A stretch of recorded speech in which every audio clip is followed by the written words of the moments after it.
કે આ ડુંગરની છટામાં કે એવા મેહુલિયાના આગમન સાથે અહીં પક્ષીઓના કલરવ સાથે આ કોયલો પણ ગુંજી ઉઠી છે. અહીંના પાણે પાણા તમારી રાહ જુએ છે કે શું છે આ તપોવન, કે શું છે આ તપોવન, કે જ્યાં હર કોઈ પોતાના રંગ છોડી બસ એક જ રંગ અપનાવે, આપણે સૌ એક. તો હાલો જોઈએ શું છે આ તપોવન. તો હાલો જોઈએ શું છે આ તપોવન, કે આ ડુંગર ઊંચી ને ઊંચી એવી ડુંગરની પાળ, જ્યાં પંખીઓનો કલરવ હોય એવી હરેક વૃક્ષની દાળ, કે જ્યાં પથ્થરે પથ્થરનું એક જ નાદ, મૈત્રી ભાવનું ઝરણું વહે અને જનજનના પ્રેમ ભાવ, જ્યાં હોય દાદાની લાઇબ્રેરી અને શ્રુત નિવાસ, કણકણમાંથી નીકળે આ પલાણ દાદાનો ઇતિહાસ. તો નમસ્તે, હું ઉર્વિશા વારોતરિયા અને હું પાયલ કરંગિયા. આજે આ સમગ્ર પુરુષાર્થ અને તપોવન પરિવાર તરફથી આપ સૌ મહેમાનો, વાલીઓ અને વિદ્યાર્થી મિત્રોનું આ તપોભૂમિમાં હાર્દિક સ્વાગત કરીએ છીએ. કે રીત અમારી જુદી ને રિવાજ અમારા નોખા, કે રીત અમારી જુદી ને રિવાજ અમારા નોખા, અમારે મન તો શબ્દો જ કંકુ ને ચોખા. તો આપણે સૌપ્રથમ આપણી શાળાની પરંપરા મુજબ આ પાવન પર્વની શરૂઆત શુભદીપ પ્રાગટ્યથી કરીશું. તો હું સર્વ મંચસ્થ મહેમાનુભવોને શુભદીપ પ્રાગટ્ય માટે આવકારીશ. શુભમ કરોતુ કલ્યાણમ આરોગ્યમ ધન સંપદ શત્રુબુદ્ધિ વિનાશાય દીપજ્યોતિ નમોસ્તુતે, દીપજ્યોતિ નમોસ્તુતે. આપ સૌ મહેમાનોનો હું ખૂબ ખૂબ આભાર માનું છું. તો આપણે આ કાર્યક્રમની શરૂઆત સૌપ્રથમ એવા પરમાત્માને યાદ કરતા સૌપ્રથમ પ્રાર્થનાથી શરૂઆત કરીએ. તો હું આ પ્રાર્થના માટે નિરાલીબેન અને સોનલબેનને વિનંતી કરું કે તે પ્રાર્થના સર્વધર્મ પ્રાર્થના બોલીશું. ઓમ તત્સત શ્રી નારાયણ તુ પુરુષોત્તમ ગુરુ તુ સિદ્ધ બુદ્ધ તુ સ્કંદ વિનાયક સવિતા પાવક તુ બ્રહ્મ મધ્ય તુ યહ શક્તિ તુ ઈશુ પિતા પ્રભુ તુ રુદ્ર વિષ્ણુ તુ રામ કૃષ્ણ તુ રહીમતાઓ તુ વાસુદેવ ગૌરી સ્વરૂપ તુ ચિદાનંદ હરિ તુ અદ્વિતીય તુ અકાલ નિર્ભય આત્મલિંગ શિવ તુ. ઓમ તત્સત શ્રી નારાયણ તુ પુરુષોત્તમ ગુરુ તુ.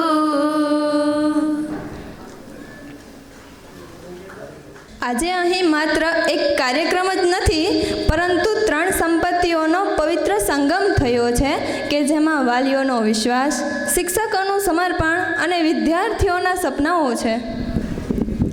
આજે આપણી વચ્ચે એવા મહાનુભાવો ઉપસ્થિત છે જેમની ઉપસ્થિતિ માત્ર કાર્યક્રમની શોભા નથી વધારતી, પરંતુ દરેક બાળકના સપનાઓને નવી દિશા આપનારી છે, પ્રેરણા પણ છે. તો આવા આપણા મહેમાનોનું સન્માન કરવા હું ભીમસિંહભાઈને વિનંતી કરીશ. કે કહેતા મને આનંદ થાય છે કેળવણી પરિષદના કાયમી સદસ્ય, કેળવણીકાર અને અલિયાબાડા પીટીસી કોલેજના નિવૃત્ત આચાર્ય, જ્ઞાનના ઉપાસક, તેમના ઘરે એક સમૃદ્ધ પર્સનલ લાઇબ્રેરી છે કે જેમના ઘરના ખૂણે ખૂણે પુસ્તકો છે. તેઓ આજે પણ દરરોજ સાંજે 2.5 કલાકનું વાંચન કરે છે, નિયમિત વાંચન કરે છે. સાત્વિક જીવન અને સંબંધોની માવજત તેઓ સાત્વિક ભોજન અને સંગીત પ્રિય જીવન જીવે છે. કે આજના યુગમાં પણ સંબંધો સાચવવા માટે તેઓ મેસેજના બદલે રૂબરૂ ફોન કોલ દ્વારા લોકો અને વિદ્યાર્થીઓ સાથે જોડાયેલા છે. હાલમાં તેઓ ધોરણ 4 થી 8ના અંગ્રેજી પાઠ્યપુસ્તક મંડળના પોતાનું યોગદાન આપી રહ્યા છે અને આવી જ રીતે સમગ્ર ગુજરાતમાં કેળવણીનું કામ પણ કરી રહ્યા છે. અહીં ઉપસ્થિત અતિથિઓનું શબ્દોથી સ્વાગત કરવા માટે હું આપણા જ ગુરુકુળની વિદ્યાર્થીની કરંગિયા મહિમાબેનને વિનંતી કરીશ. શબ્દોથી નહીં લાગણીઓથી કરીએ સ્વાગત, કે શબ્દોથી નહીં લાગણીઓથી કરીએ સ્વાગત. આપના આગમનથી બન્યો છે આજનો દિવસ પાવન, આપના આગમનથી બન્યો છે આજનો દિવસ પાવન. નમસ્તે, હું માહી કરંગિયા. અહીં ઉપસ્થિત આદરણીય મહેમાનશ્રીઓ એવા દિલીપભાઈ વ્યાસ, સંસ્થાના નિયામક શ્રી ભીમશી બાપુ, તમામ વાલીશ્રીઓ તથા શિક્ષકગણો, આજના આ પાવન અવસરે હું આવકારું છું. કહેવાય છે ને કે અનુભવના શબ્દ જીવનની અમૂલ્ય મૂડી બને છે. તો એવા જ પોતાના જીવનમાં સફળ અને અનુભવી દિલીપભાઈ વ્યાસને આપણે સાંભળશું. આમ તો તેને સાંભળવો એક મોટો લાવો છે અને કહેવાય છે કે યુવાનોના વિચારોમાં જ આવતીકાલનું ભારત વસે છે. તો એવી રીતે આપણી શાળાના પણ તૈયાર થયેલા વક્તાઓ પોતાની કાલી ઘેલી ભાષામાં વક્તવ્ય રજૂ કરશે. તો આપણે આખા કાર્યક્રમને શાંતિપૂર્વક નિહાળીશું.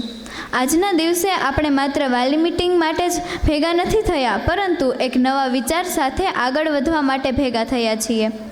અંતે હું એક પંક્તિ બોલી અને મારી વાણીને વિરામ આપીશ. જો દિલ કે હે ખૂબસૂરત, જો દિલ કે હે खूबसूरत, खुदा ने ऐसे लोग कम बनाए हैं. जो दिल के हैं खूबसूरत, खुदा ने ऐसे लोग कम बनाए हैं. जिन्हें ऐसा बनाया है वो आज हमारी महफिल में आए हैं. जिन्हें ऐसा बनाया है वो आज हमारी महफिल में आए हैं. जय जय गरवी पुरुषार्थ. आभार. ખૂબ સરસ માહીબેન. આજે આપણી સમક્ષ નાયબ મામલતદાર શ્રી બાબરિયા સાહેબ ઉપસ્થિત છે, તો તેમના સન્માન માટે હું પાર્થભાઈને વિનંતી કરીશ. સાથે સાથે ફોટડી માધ્યમિક શાળાના આચાર્ય શ્રી દિનેશભાઈ કનારા પણ ઉપસ્થિત છે, તો તેમના સન્માન માટે પણ હું પાર્થભાઈને વિનંતી કરીશ. હા, અહીંના વિદ્યાર્થી પણ છે તેઓ.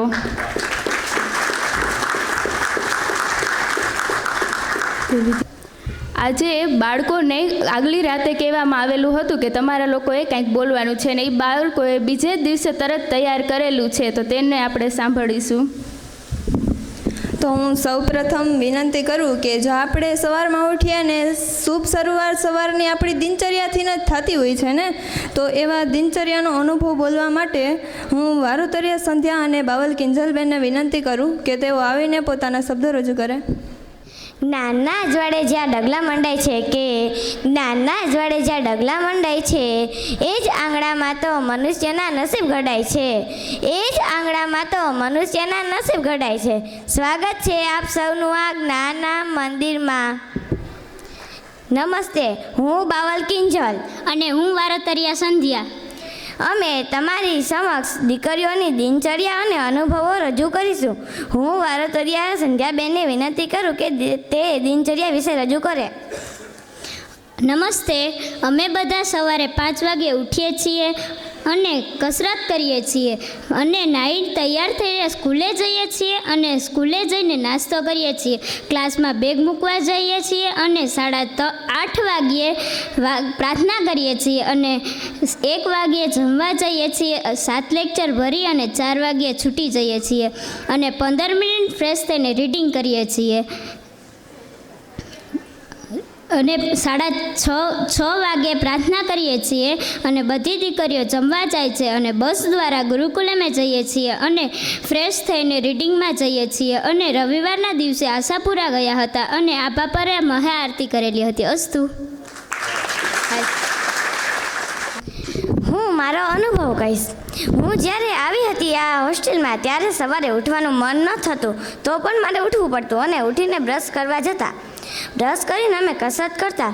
પહેલા દિવસે કસરત કરવામાં ખૂબ આળસ આવતી, તો પણ મેં કર્યું અને પછી ખબર પડી કે કસરત મારા સ્વાસ્થ્ય માટે ખૂબ ઉપયોગી છે અને મને સ્કૂલે પ્રાર્થનામાં પણ ખૂબ મજા આવી. સ્કૂલે અવનવી પ્રવૃત્તિઓ થાય છે. મેં ઘણી પ્રવૃત્તિઓમાં ભાગ પણ લીધો છે. ગયા રવિવારે અમે આશાપુરા ફરવા ગયા હતા. ત્યાં અમે ચાલીને ગયા હતા. આશાપુરાની આરતીમાં પણ અમે જોડાણા હતા. અસ્તુ.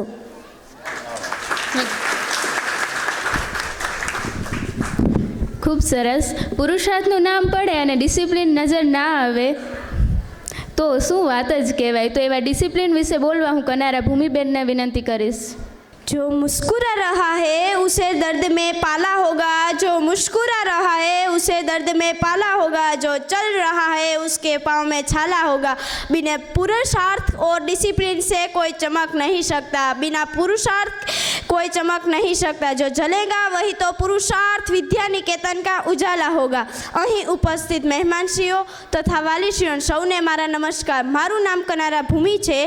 આજે ભાણવડની આ પવિત્ર ધરતી પર તપોવનની તપોભૂમિ પર અને પુરુષાર્થના સ્કૂલના ભવ્ય કાર્યક્રમ મંચ પર ઊભા રહીને મને ડિસિપ્લિન શિસ્ત વિશે ઊભા રહીને બોલવાનો ખૂબ ગર્વ થઈ રહ્યો છે. આપણી શાળાનું નામ જ આપણે ઘણું બધું શીખવી જાય છે. આપણી શાળાનું નામ જ આપણે ઘણું બધું શીખવી જાય છે. પુરુષાર્થ અને પુરુષાર્થનો સાચો અર્થ એ છે કે સ્વયં શિસ્ત અને એકાગ્રતા. સ્વયં શિસ્ત વગરનો પુરુષાર્થ દિશા વગરના વહાણ જેવો છે, ક્યારેય કિનારી પહોંચી શકતો નથી. આપણે ઘણીવાર વિચારીએ છીએ કે સ્વયં શિસ્ત એટલે કે સમયસર સ્કૂલે જવું, બરાબર યુનિફોર્મ પહેરવો અને ક્લાસમાં શાંતિથી બેસવું. આ પણ જરૂરી છે, પણ સાચો અર્થ તો સ્વયં શિસ્તનો એનાથી પણ મોટો છે. આપણા ગુરુજનો આપણે રોજ ક્લાસમાં જ્ઞાન આપે છે. એ જ્ઞાનને સફળતા બદલવાનું કામ આપણી એકાગ્રતા કરે છે. જ્યારે તમે વર્ગખંડમાં પૂરા મનથી એકાગ્ર થઈને ભણો છો, તમે વર્ગખંડમાં એકાગ્રતા થઈ ભણો છો, ત્યારે તમે માત્ર એક વિદ્યાર્થી નથી કહેતા, પણ તમે આવતીકાલનું ઉજળું ભવિષ્ય બનો છો. મત પૂછો જમાનો को कि हमारी कहानी क्या है, हमारी तो बस यही पहचान है कि हम पुरुषार्थ के दीवाने हैं. डिसिप्लिन ही हमारा गहना है और मेहनत हमारा हथियार है. ચાલો આજથી જ આપણે આપણી શાળાને નામને સાર્થક કરી શિસ્તબંધ બનાવીએ અને સબદ પુરુષાર્થ કરીને આપણા માતા પિતા, ગુરુજનો અને સમગ્ર ભાંડવડ પંથકનું નામ રોશન કરી. અસ્તુ. જય હિન્દ, જય ભારત. ખૂબ સરસ ભૂમિબેન. વાલીશ્રીઓની વિનંતી છે કે બધા થોડા આગળ હટી જશે. તેવી જ રીતે પોતાનો અનુભવ બોલવા હું રાઠોડ વૃષાલીબેનને કહીશ કે તે પણ ડિસિપ્લિન વિશે થોડું કહે.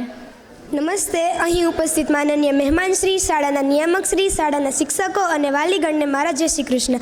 આજ રોજ આપણી શાળામાં યોજાયેલ વાલી મિલન જેવા શુભ અવસરે હું રાઠોડ વૃષાલી તમારી સમક્ષ મારા શિસ્ત વિશેના વિચારો રજૂ કરીશ.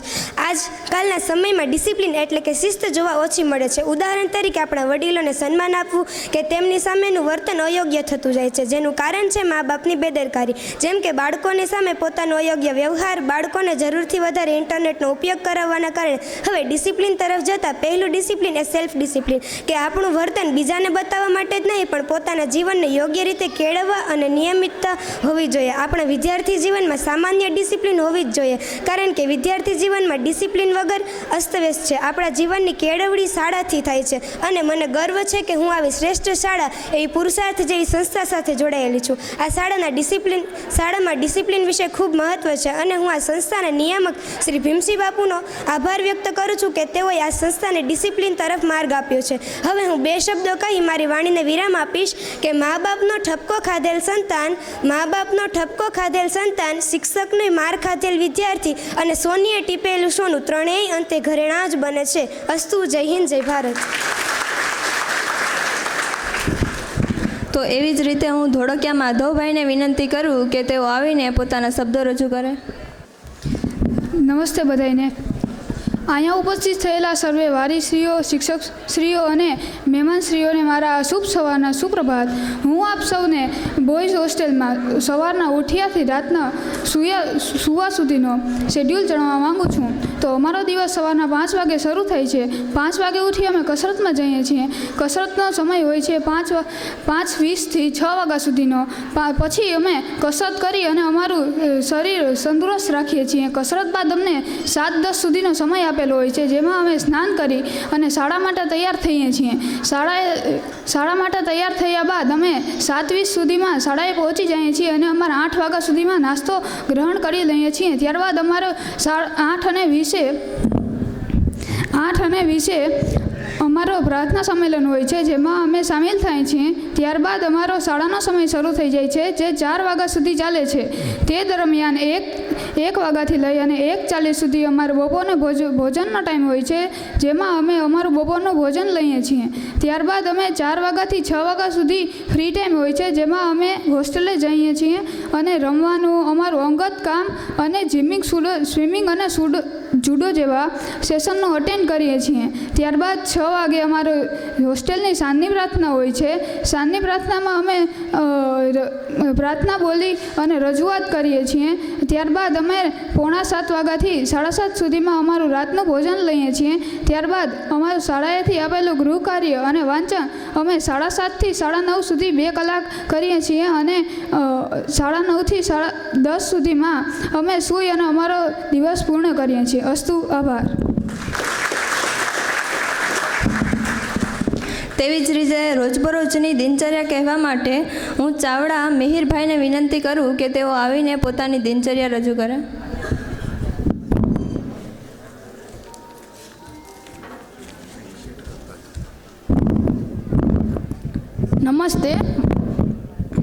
નમસ્તે, મારું નામ ચાવડા મિહિર છે. આજે હું આપણી હોસ્ટેલ વિશે થોડીક જાણકારી આપીશ. અમારી હોસ્ટેલમાં શિસ્ત અને અનુપાલન દર્શાવે છે, ટેન્શનથી દૂર રાખે છે. હોસ્ટેલમાં ભાઈબંધ અને સાહેબો સાથે ઘરની યાદ પણ નથી આવતી. હોસ્ટેલમાં 10 જેટલા શિક્ષકો અમને પણ સાચવે છે. હોસ્ટેલમાં જીવન કેવી રીતે જીવવું તે પણ શીખવાડે છે. હોસ્ટેલમાં ઘણા ભાઈબંધ સાથે રહેવાની કંઈક અલગ જ મજા છે. હોસ્ટેલમાં 20 કરતાં રમતો રમાય છે. જય હિન્દ, જય ભારત. તેવી જ રીતે આપણી પુરુષાર્થ હોસ્ટેલમાં અને સ્કૂલમાં જો ડિસિપ્લિન, દિનચર્યા અને એની સાથે સાથે શિસ્ત અને સંસ્કાર ન હોય એવું તો બને જ નહીં ને.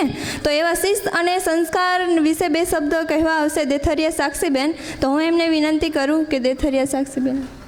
સુપ્રભાત. માનનીય મહેમાનો, આચાર્યો, માનનીય શિક્ષક મિત્રો, વાલીગણ અને મારા વહાલા વિદ્યાર્થી મિત્રોને મારા જય શ્રી કૃષ્ણ. હું પુરુષાર્થની વિદ્યાર્થીની ધોરણ 11માં અભ્યાસ કરતી હું દેથરિયા સાક્ષી શિસ્ત અને સંસ્કાર વિષય પર મારો વિચાર રજૂ કરવા આવી છું. ઘરનું વાતાવરણ જો સુંદર હશે તો બાળકનું ભવિષ્ય પણ સુંદર બનશે. ઘરનું વાતાવરણ જો સુંદર હશે તો બાળકનું ભવિષ્ય પણ સુંદર બનશે. સંસ્કારનું સિંચન જો બાળપણમાં જ થશે તો સુગંધિત બની જશે. દરેક માતા પિતાને પોતાના સંતાનને સફળ બનતું જોવા માંગે છે, પરંતુ માત્ર સારું શિક્ષણ અને ઊંચી ડિગ્રી જ સફળતા નથી આપતી. જીવન સાચી સફળતા માટે શિસ્ત અને સંસ્કાર પણ સૌથી મોટી મૂડી છે. મોટા સપનાઓ જોવો પણ નાના નિયમો ન ભૂલો. મોટા સપનાઓ જોવો પણ નાના નિયમો ન ભૂલો. ઊંચાઈ સુધી પહોંચવું હોય તો શિસ્તના પગથિયા છોડશો નહીં. ખાસ માતા પિતાને હું જરૂર કહેવા માંગીશ કે બાળક આપણું કહેલું ઓછું અને કરેલું વધુ શીખે છે. તેથી આપણે જ તેના પ્રથમ શિક્ષક અને પ્રથમ આદર્શ છીએ. જો આપણે સત્ય, સમય પાલન, વડીલોનો આદર અને જવાબદારીનું પાલન કરશું તો બાળક પણ એ જ રસ્તા પર ચાલશે. આજના સમયમાં બાળકોને મોબાઈલ કરતાં વધુ માતા પિતાનો સમય, પ્રેમ અને સંવાદની જરૂર છે. થોડો સમય બાળક સાથે વિતાવો અને તેને સાંભળો અને તેને સમજવાનો પ્રયત્ન કરો. આળસ છોડો, આગળ વધો કે આળસ છોડો, આગળ વધો. નિયમિતતાને જીવનમાં જોડો. સપનાઓને સાકાર કરવા હોય ને તો શિસ્તને પોતાના જીવનમાં જોડો. તો ચાલો આપણે સૌ મળીને એવો સંકલ્પ કરીએ કે બાળકોને માત્ર હોશિયાર જ નહીં પરંતુ સંસ્કારી, જવાબદાર અને સંવેદનશીલ નાગરિક બનાવીશું. તો હું એક છેલ્લી યુક્તિ કહીને મારી વાણીને વિરામ આપીશ કે દીવો બનીને પ્રકાશ આપજો કે દીવો બનીને પ્રકાશ આપજો. ફૂલ બનીને સુવાસ આપજો કે ફૂલ બનીને સુવાસ આપજો. તમારા બાળકોને એવી ભેટ આપજો કે જીવનભર તેમને સંસ્કાર આપજો. ધન્યવાદ. જય હિન્દ, જય ભારત. આભાર સાક્ષીબેન. આપણને જિંદગીના હર કોઈ પળે નવા નવા અનુભવો તો થતા જ હોય છે. એમાંય હોસ્ટેલના અનુભવોની તો શું વાત જ હોય છે. તો હું કરમૂર મીરાબેનને કહીશ કે પોતાના અનુભવો કહે. નમસ્તે. જીવન એક ટેસ્ટ છે, ખુશીની પળોમાં રેસ્ટ છે, વધારે વિચારવું વેસ્ટ છે. એટલે જ બધાને એક રિક્વેસ્ટ છે કે ખુશીથી જીવો અને બીજાને ખુશીથી જીવતા શીખવો. એ જ સૌથી બેસ્ટ છે, કેમ કે આપણે પોતે તો દુનિયામાં ગેસ્ટ છીએ. મારું નામ કરમૂર મીરા. હું આજે ધોરણ 7માં અભ્યાસ કરું છું. હું આજે અહીં ઉપસ્થિત નિયામક શ્રી ભીમસિંહ બાપુ, વાલી મિત્રો અને દિલીપભાઈ વ્યાસ જેવા મહેમાનોને મારા નમસ્કાર. હું આજે મારી કાલીગેલી ભાષામાં થોડુંક મારો અનુભવ કહીશ.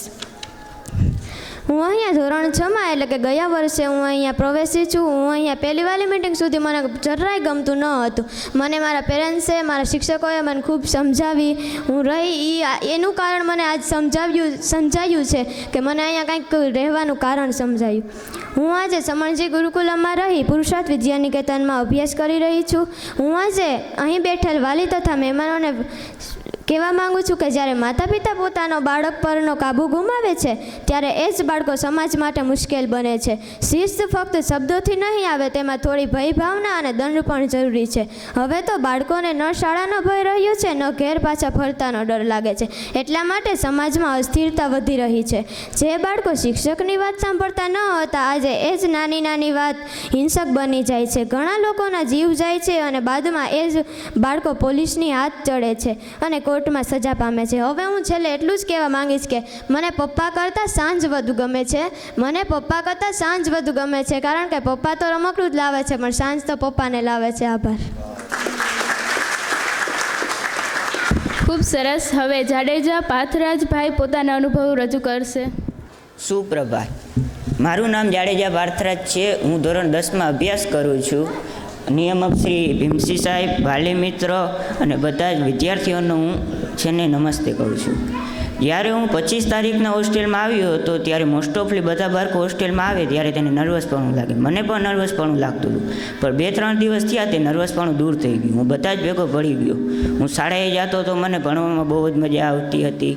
પછી અમને દરરોજ સવારે 5 વાગે કસરત કરાવતા. 2-3 દિવસ તો એવું લાગતું કે ઉઠાતું નથી ને એવું, પછી રેગ્યુલરલી થઈ ગયું. અમારું શરીર ફિટનેસમાં આવી ગયું. જ્યારે અમને શિક્ષણ જ નહીં પણ નવી નવી એક્ટિવિટીમાં પણ ભાગ લેવા મળે છે. અને અમારી શાળામાં હમણાં છે ને જીવન વિદ્યા શિબિર યોજાઈ હતી, જેમાં મને જાણવા મળ્યું કે જીવનમાં શું કરવું, શું ન કરવું અને જીવન કેવી રીતના જીવવું. આવી જ રીતના અમારા ગ્રુપ પ્રતિ શ્રી સંજય સર અને બધા શિક્ષકો અમને આગળ વધવા માટે પ્રોત્સાહન કરે છે. તે બદલનું તે બધાનો આભાર માનું છું. મારે કેવું હોય સામાન્ય રીતે તો મને હોસ્ટેલમાં ખૂબ જ મજા આવે છે અને ભણવામાં પણ ખૂબ જ મજા આવે છે. આવો હતો મારો હોસ્ટેલનો છેલ્લા 1 મહિનાનો અનુભવ. જય દ્વારિકાધીશ. તો જેવી રીતના આ વિદ્યાર્થી મિત્રોએ પોતાના હોસ્ટેલના અનુભવ રજૂ કર્યા, એવી જ રીતના આપણા વેકેશન ખુલ્યાની શરૂઆતમાં જ આપણી શાળામાં એક જીવન વિદ્યા શિબિરનું આયોજન થયું હતું, જેમાં ઘણા બધા વિદ્યાર્થીઓ, શિક્ષકો અને વાલીઓએ પણ એમાં ભાગ લીધેલો હતો. તો એવા જીવન વિદ્યા શિબિરનો અનુભવ માટે હું ખોરાવા ઈશિતાબેનને વિનંતી કરું કે તે આવીને પોતાના શબ્દો રજૂ કરે. નમસ્તે, સુપ્રભાત. હું આ પુરુષાર્થની દીકરી ખોડાવા ઈશિતા આપણા આ કુદરતી પ્રાંગણમાં ઉપસ્થિત મહેમાનગણ, વાલીગણ, અમારા આદરણીય ભીમસિંહ બાપુ, અમારા ગુરુજી તથા અહીં ઉપસ્થિત તમામને હું શબ્દોથી આવકારું છું. હું તમને જીવન વિદ્યા શિબિરનો અનુભવ ટૂંકમાં વર્ણવીશ. તો અમારી પુરુષાર્થમાં 200 જેટલી પ્રવૃત્તિઓ થાય છે. માળવા જેવા માનવીની શૃંખલામાં ઘણા બધા કાર્યો, ઘણી બધી શિબિરો યોજાય છે. તેમાંની એક શિબિર એટલે કે જીવન વિદ્યા શિબિર. જીવન વિદ્યા શિબિર શું છે મને અહીં આવીને ખબર પડી કે જીવન વિદ્યા શિબિર શું હોય. એટલે કે શિબિર એટલે કે સુખનું સરનામું, જેના વિશે હું થોડુંક કહીશ. જીવન વિદ્યા શિબિરથી મારામાં કેટલો સુધારો આવ્યો છે, મારામાં કેટલો બદલાવ આવ્યો છે, હું તમને થોડુંક વર્ણવીશ. જીવન વિદ્યા શિબિરમાં પહેલો મુદ્દો હતો જીવન જીવવું અને જીવન કેવી રીતે જીવવું. હું પહેલાં ફક્ત જીવન જીવતી હતી અને પછી હું જીવનને માણવા લાગી છું. એટલે જીવન જીવી તો કોઈ પણ શકે છે, પરંતુ જીવનને કેવી રીતે જીવવું તે ખૂબ જ અઘરું છે. ભાવ અને લાગણી શું છે? તો કે ભાવ એ નિરંતર હોય છે અને લાગણી તે ક્ષણિક હોય છે. ભાવ આપણને નિરંતર તૃષ્ટિ થાય અને લાગણી એ ફક્ત મોહ છે. શરીર અને માનવ. શરીર જેને ફક્ત રોટી, કપડાં અને મકાનની જરૂરિયાત હોય છે, અને માનવ જેને વિશ્વાસ, સન્માન અને સુખની જરૂરિયાત હોય છે. આ બંનેની તફાવત જાણકારીથી આગળ જતાં મારા ભવિષ્યમાં ક્યારેય મને ભૂલાય નહીં કે શરીર માત્ર ભૌતિક વસ્તુનો ભૂખ્યો છે અને માનવ એ ભાવનો ભૂખ્યો છે. જે શિબિરમાં સમજાવવામાં આવ્યું હતું કે જાગૃત માનવ જેના 3 પ્રકાર હોય છે. પહેલું, માનવ જે સામાન્ય પરિવાર અને સમાજને સમજે છે. બીજું, દેવ માનવ જે સમાજ અને અસ્તિત્વને સમજે છે. ત્રીજું, દિવ્ય માનવ જે આપણે ભગવાન કહીએ છીએ ને એ. તો કે જે માનવ ને અસ્તિત્વની સાથે બ્રહ્માંડને સમજે છે. જેના કોઈ પણ પ્રશ્નનું સમાધાન, આપણે કોઈ પ્રશ્ન હોય અને એનો સમાધાન આપણે માનવી ગોતી નાખે, એને હું ભગવાન કહીશી. તો કે આપણે ભૂતની વાતો કરતા હોય ને, તો કે મારા મનમાં પણ એક સૂત્ર છપાઈ ગયું છે કે માણસ પોતાના મનમાં જેવી કલ્પના કરે છે, જેવું વિચારે છે, તેવું જે આંખે જોઈએ છે. હમણાં આપણે જો નકારાત્મક વિચારશું, આપણે જો હકારાત્મક વિચારશું ને નકારાત્મક વિચારીએ ને, તો એવો જ નકારાત્મક આપણામાં ગુણ આવે છે. એટલે જ કહેવાય છે ને કે આપણે બી પોઝિટિવ રહેવું જોઈએ. અને છેલ્લો મુદ્દો, અંતમાં હું મારી અનુભવના અંત તરફ જઈશ. નખ અને વાળ. મને એક પ્રશ્ન થતો હતો કે નખ અને વાળ કેવી રીતે વૃદ્ધિ થાય છે. તો મને શિબિરમાંથી જાણવા મળ્યું કે નખ અને વાળ જે આપણા શરીરની અંદર નાશ પામેલા કોષ હોય છે, સેલ હોય છે, તે બધી જાણવા મળે છે. તો કહેવાય છે ને કે પૂર આવે ત્યારે પાળ નહીં બંધાય, એની પહેલાં બાંધવો પડે છે. એટલે કે જીવન વિદ્યા શિબિરમાંથી એટલું શીખવા મળે છે કે આજ પછીના 5 વર્ષની સ્થિતિમાં બાળકોની ડિમાન્ડ વધારે હશે. બાળકો પોતાની રીતે જ નિર્ણય લેશે. આ માટે માતા પિતા અને વડીલોએ શિબિરોને ખાસ નોંધ કરવી જોઈએ, કારણ કે સાચું ઘડતર માતા પિતા અને વડીલો જ આપી શકે છે. એટલા માટે દર વર્ષે જૂન મહિનાની અંદર વેકેશન દરમિયાન અમારી શાળા પુરુષાર્થમાંથી શિબિર યોજવામાં આવે છે, જે 3 થી 4 દિવસની હોય છે. એ આપણા પુરુષાર્થના આંગણમાં જ હોય છે. તો મારી આપણા બધાને વિનંતી છે કે જ્યારે પણ શિબિર હોય ત્યારે આપણે જોડાવાનો પ્રયત્ન કરીશું. હું અહીં અંતે મારી વાણીને વિરમું છું. અસ્તુ. જય હિન્દ, જય ભારત.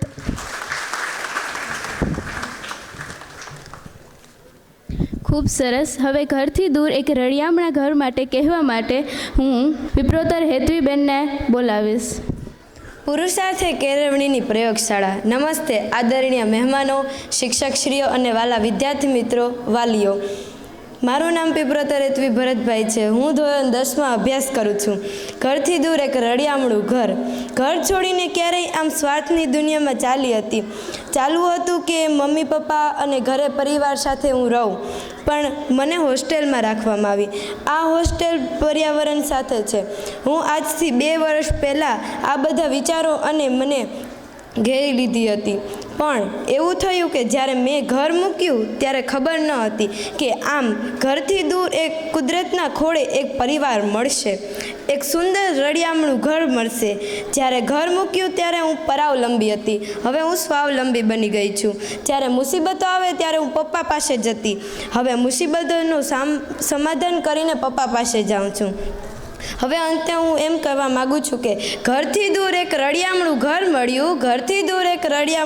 મળ્યું, જ્યાં જ્ઞાન સાથે સંસ્કારોનું સિંચન થયું, શિક્ષકોના સ્નેહ અને જીવનની દિશાઓ મળી. આ શાળામાં મને ઘણું બધું શીખવા મળ્યું. સવારમાં કુદરત સાથે વ્યાયામ કરવો, પછી ભૂખ લાગે તો નાસ્તો કરવો અને પ્રાર્થના કરવી. ત્યારબાદ પુસ્તકોના જ્ઞાન માટે મૂલ્યો અર્થા ભણતર શીખવું, સ્વયં વિકાસ કરવો, યોગ, રમતો ગમતો અને સ્પર્ધાઓમાં ભાગ લેવું, બેનપણીઓ સાથે અવનવી વાતો કરવી. હવે આ ઘર જેવું લાગતું હતું, પણ હવે આ ઘર જ બની ગયું. જ્યારે પંખી માળામાં હોય છે ત્યારે તે ઉડતા શીખતું નથી. જ્યારે પંખી માળામાં હોય છે ત્યારે ઉડતા શીખતું નથી. હવે જ્યારે પંખી માળામાં જઈને જ્યારે બારોબાર નીકળે છે ત્યારે પાંખો ખોલીને ઉડે છે. આવું જ કંઈક મારી હારે થયું હતું. આ બધા સવાલો મારા મનમાં હતા, પણ હવે મને ગુણ, અહિંસા અને ઘણી બધી વાતોને મારામાં વર્તન અને બીજી બધી વાતોનો પરિવર્તન આવ્યો છે. ત્યારે મને ઘર યાદ આવતું હતું, અત્યારે પણ આવે છે, પણ ત્યારે એમાં અને અત્યારમાં ઘણો ફરક છે. ત્યારે મારી આંખો ઝાંખી હતી, હવે મીઠા અને મધુર અવાજમાં મારી આંખો ઝીણી થઈ ગઈ છે. અસ્તુ. આભાર. જય હિન્દ, જય ભારત. તો એવી જ રીતના અમારે માટે કહેવાય છે કે ઘરથી દૂર એક રળિયામણું ઘર, ઘરથી દૂર એક રળિયામણું ઘર એટલે તપોવન અને પુરુષાર્થ, જે આપણા બરડા ડુંગરની વચ્ચે કુદરતની કોખમાં આવેલું છે. તો એવા જ બરડા ડુંગરની મોજ કેવી હોય છે એ માટે હું રાડા નિરાલીબેનને વિનંતી કરું કે તે આવીને બરડા ડુંગર વિશે કહે. નમસ્તે આદરણીય મહેમાનો, વાલીશ્રીઓ તથા તમામ ગુરુજનોને હું કન્યા ગુરુકુલમની દીકરી નિરાલી રડા તરફથી હેતની ચાસણીમાં જબોડી મીઠા મધુર વંદન. આજના આ શુભ પ્રસંગે હું મારી કાલી ઘેલી ભાષામાં બરડા ડુંગરની મોજ કરાવીશ, જે આપ શાંતિથી સાંભળજો એવી હું આશા રાખું છું. કે જ્યારે અહાડ મહિનો બેહવાનો હોય ને ત્યારે આ છપાકરું હવને યાદ આવે કે તવ ડમક ડમક દા દૂર દ્રવ ડમક તટે કત મોર મલ્હાર ગીરા તવ પિયું પિયું શબ્દ પુકારત જાતક કિયું કિયું કોકિલ કંઠ ગીરા તવ ગડડ ગડડ નભોત ઘડાકા ને ગણન ગિરિવર શિખર દળે તવ રૂમ ઝુમ બરસત બરખાને ઘરર ઘરર ઘન ઘોર ગજે રે જીરે ઘરર ઘરર ઘન ઘોર ગજે. જ્યારે વીજળીના કડાકા ભડાકા સાથે મેહુલિયો થનગનાટ કરતો હોય ત્યારે અમારા માતાશ્રી મોજ કરાવતા હોય એમ થાય કે ખરેખર ગુરુકુલમ ચમકી ઉઠ્યું છે. જ્યારે બરડો બોલતો હોય ને ગુરુકુલમની દીકરીઓ આ બગાધાર સાથે રમતી હોય ત્યારે એમ લાગે કે બગાધાર ખરેખર સ્વર્ગ બની ગયું છે. ગુરુકુલમની દીકરીઓનું આ ડિસિપ્લિન જોઈને લાગે કે ખરેખર સમણજીની આ વિશાળ સફર સ્વર્ગ બની રહ્યું છે. ભાઈ, બરડા ડુંગરની આ વરસાદી મોસમ વિશે બે શબ્દો કહી મારી વાણીને વિરામ આપીશ. હે બોરોઈ મેઘ વરહે બરડે ને ઘેલો ઈ વરહે ઘેડમાં, પણ હરવો ઈ વરહે હોરઠમાં, ને ગાંડો ઈ વરહે ગીરમાં, ગાંડો ઈ વરહે ગીરમાં. અસ્તુ. જય હિન્દ, જય ભારત. ખૂબ સરસ નિરાલીબેન. થોડા સમય પહેલાં અહીં જીવન ઘડતરના 7 મુદ્દા વિશે શિબિર થઈ હતી, તો તેના વિશે કહેવા હું ચાવડા પરમીબેનને વિનંતી કરીશ. નમસ્તે સૌ વાલીગણ અને ગુરુજનોને મારા નમસ્કાર. હું ચાવડા પરમી આજે તમારી સમક્ષ 7 સોપાન રજૂ કરીશ. નિયમો સ્વતંત્ર સૂત્ર નથી, નિયમો સ્વતંત્રને ટકાવી રાખવાની શક્તિ છે. જીવન સુંદર, સ્વસ્થ, સંસ્કારભર અને સફળ બનાવવા માટે નિયમોનું સ્થાન ખૂબ જ મહત્ત્વનું છે. સફળ બનાવવા માટે નિયમોનું સ્થાન ખૂબ જ મહત્ત્વનું છે. પરંતુ હકીકતમાં તો નિયમોનો જીવનને દિશા, શિસ્ત અને સૂતલ આપતા જ સાધનો છે. સાત્વિક આહાર. સાત્વિક આહારના 2 પ્રકાર છે, પ્રાણવર્ધક અને પ્રાણશૂન્ય. સલાડ, કઠોળ, શાકભાજી, ફળ, ડ્રાયફ્રૂટ, દાળ, અનાજ, મગફળી અને ઘેરગાવ ગાયનું દૂધ પ્રાણધક આહાર છે. જ્યારે biscuit, chocolate, junk food, fast food, soft drink અને મેદાથી બનેલો વસ્તુઓ પ્રાણશૂન્ય આહાર છે. સ્વચ્છતા. સ્વચ્છતા આરોગ્ય અને સંસ્કારની બંનેની ઓળખ છે. ભાઈઓને વાળ લાંબા ન રાખવા અને બહેનોને વાળ સ્વસ્થ રાખવા. દર અઠવાડિયે નખ કાપવા. રોજ સવારે સાંજે બ્રશ અથવા દાંતણ કરવું. પૂરતા પ્રકાશમાં જ વાંચન કરવું જોઈએ. સાત્વિક પહેરવેશ. પહેરવેશ માત્ર ફેશન નથી, તે માનસિક સ્થિતિ અને સંસ્કારનું પ્રતિબિંબ પણ છે. તેથી શરીરને હવા મળે તેવા ખુલ્લા અને કપાસના કપડાં વધુ યોગ્ય છે. ડેનિમિસ જાડા કપડાં શરીરને પૂરતી હવા લેવા દેતું નથી, તેથી ગરમી બહાર ન નીકળવી, ચેપી રોગ જેવી તકલીફો વધવાની શક્યતા રહે છે. હું એક છેલ્લી પંક્તિ કહીને મારી વાણીને વિરામ આપીશ. પુરુષાર્થ મેરી જાન હે, પુરુષાર્થ મેરી જાન હે, સંસ્કાર મેરી પહેચાન હે, સંસ્કાર મેરી પહેચાન હે. અસ્તુ. જય હિન્દ, જય ભારત. આવી અનેક શિબિરો ભરવાથી આપણી જિંદગીને એક નવી જ રાહ મળે છે. તો તેના વિશે કહેવા હું શ્રી કૃપાલભાઈને પણ વિનંતી કરીશ. મારું નામ શ્રી કૃપાલ છે. હું પુરુષાર્થમાં અભ્યાસ કરું છું. હું આ વર્ષે આવેલો છું. હું આજે તમને 7 સોપાનો વિશે જણાવીશ. પહેલું, સાત્વિક આહાર, પ્રાણવર્ધક આહાર. શાકભાજી, અનાજ, ગાયનું દૂધ જેવા એ પ્રાણવર્ધક આહાર છે. પ્રાણ શૂન્ય, chocolate, fast food, junk food, soft drink જેવી વસ્તુઓ. તેથી આપણે પ્રાણવર્ધક આહાર લેવો જોઈએ. સાત્વિક પહેરવેશ માત્ર ફેશન નથી, તે સંસ્કારનું પ્રતિબિંબ પણ છે. ભારતમાં આબોહવા ગરમ હોવાથી શરીરને હવા મળે તેવા ખુલ્લા કપડાં પહેરવા જોઈએ. ડિજિટલ સંયમ, અગ્નિ રસોઈ પણ કરે છે અને ઘરને પણ બારે છે. અગ્નિનો કોઈ ઘોષ નથી, તેનો ઉપયોગ ઘણો છે. આજે મોબાઈલ પણ એક સાધન છે. આજે મોબાઈલનો ઉપયોગ ઓછો અને દુરુપયોગ વધુ જોવા મળે છે. તેથી આપણે અભ્યાસ કરતી વખતે, જમતી વખતે આપણે મોબાઈલ ન જોવો જોઈએ. સ્વચ્છતા એ આરોગ્ય અને સંસ્કારનું પ્રતિબિંબ છે. ભાઈઓને વાળ લાંબા ન રાખવા, દર અઠવાડિયે નખ કાપવા, વાહનને સ્વસ્થ રાખવું, આપણા કપડાને સ્વસ્થ રાખવા અને કચરો હંમેશા કચરા પેટીમાં જ નાખવો. સમયનું પાલન, વ્યક્તિત્વનું વિશ્વસનીયતા વધારે. નક્કી સમય 5 મિનિટ કરતાં વહેલું પહોંચવાની ટેવ રાખવી જોઈએ. છઠ્ઠું, વ્યસન મુક્તિ. ચા, બીડી, તમાકુ, દારૂ અને ડ્રગ્સ વ્યસન આરોગ્યના ઘાતક છે. કુટુંબની શાંતિ, સમાજના પ્રતીક્ષા અને જીવન દિશા બહુ જ બગાડી શકે છે. તેથી વ્યસનના માર્ગે ન જવું જોઈએ. સંબંધોની સમજણ, સંપત્તિ કરતાં સંબંધો વધુ કિંમતી હોય છે. તૂટેલા સમયો ફરી જોડાઈ શકે છે, પણ ગાંઠ વહી જાય છે. શ્વાસ, લાલચ અને અહંકાર સંબંધોની નબળા બનાવે છે. વ્યવહાર કરે છે, વર્તનમાં ભૂલ થાય છે, નમ્રતાથી નમી જવું જોઈએ, માફી માગ લેવી જોઈએ. અંતમાં તો એટલું જ કહીશ, ઉત્તમ વ્યક્તિ એ છે કે જે ધ્યાન રાખે છે અને તેના શબ્દોની બીજા વ્યક્તિના હૃદય પર અસર કરે છે. અસ્તુ. જય હિન્દ, જય ભારત. તો એવી જ રીતે આપણા પુરુષાર્થની સાથે સાથે ડિસિપ્લિન, સંસ્કાર, એની સાથે સાથે સેવા પણ એનો જ પુરુષાર્થનો જ ભાગ છે. તો એવી સેવા વિશે વધારે માહિતી મેળવવા વધારે મહેમાનશ્રીઓ, ટ્રસ્ટીશ્રીઓ, શિક્ષકશ્રીઓ, વાલીશ્રીઓ તથા મહાન વિદ્યાર્થીઓ, અમારા રણિયામણા ઘરમાં આપનું હાર્દિક સ્વાગત છે. સેવા શબ્દ આપણે સાંભળીએ એટલે આપણે તો એમ જ લાગે કે કામ, પણ કામમાં પણ આપણે પ્રશ્ન થાય કે કેવું કામ? તો કામ એવું કે જે આપણે સ્વેચ્છાએ અને પૂરી નિષ્ઠાથી કરેલું હોય. એવું કામ આપણે કહીએ તો તેને સેવા કહે છે. તેનું આપણે જો ઉત્તમ ઉદાહરણ લેવા જઈએ તો બહેનોની સામાજિક ગુરુકુળ, કે જેમાં વિદેશના મહેમાનશ્રીઓ છે તે દાન આપે છે. તે એક પ્રકારની સેવા જ છે.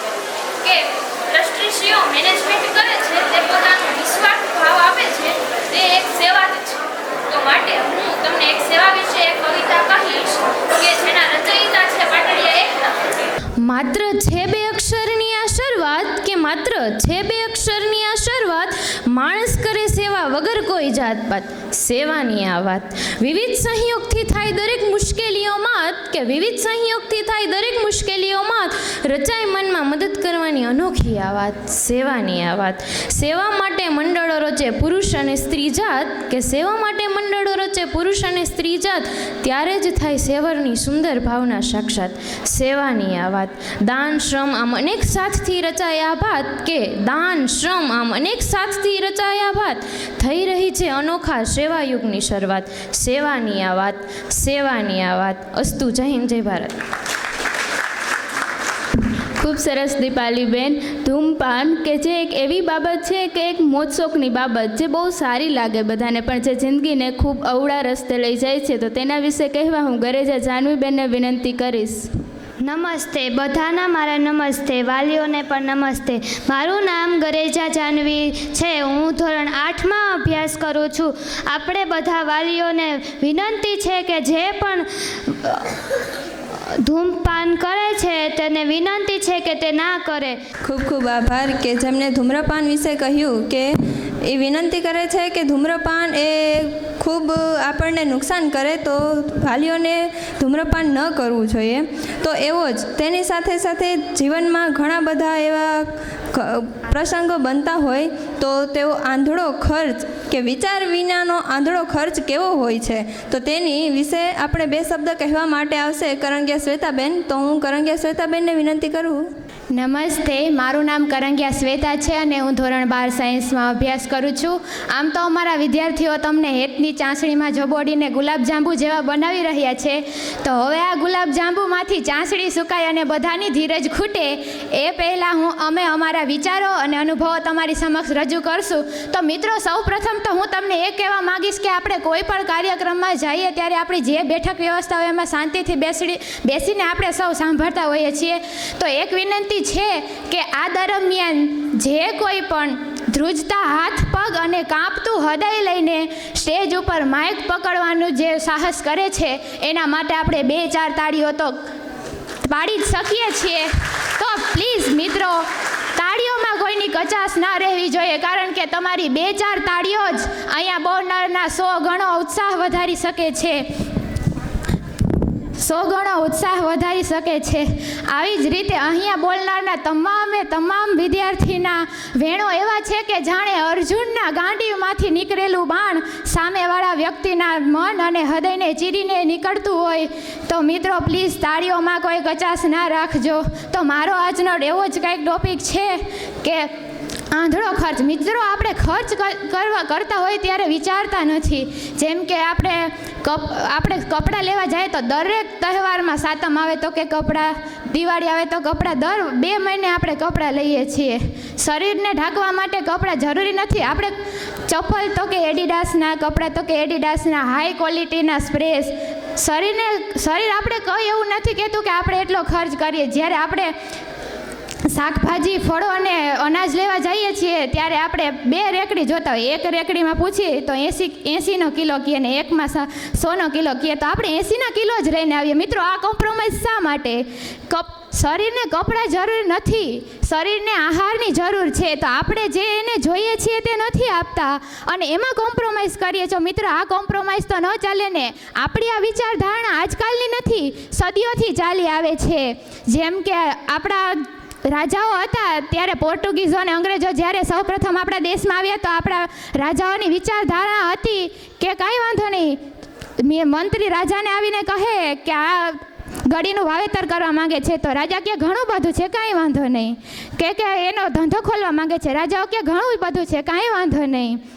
અને પછી તો અંતે એમ કહે છે કે અમારે ઉદ્યોગો સ્થાપવા છે, તો પણ આપણા રાજ્યો કાંઈ વાંધો નહીં. પહેલેથી આપણી વિચારસરણી એવી જ રહી છે કે આપણી પાસે ઘણું છે, કાંઈ વાંધો નહીં.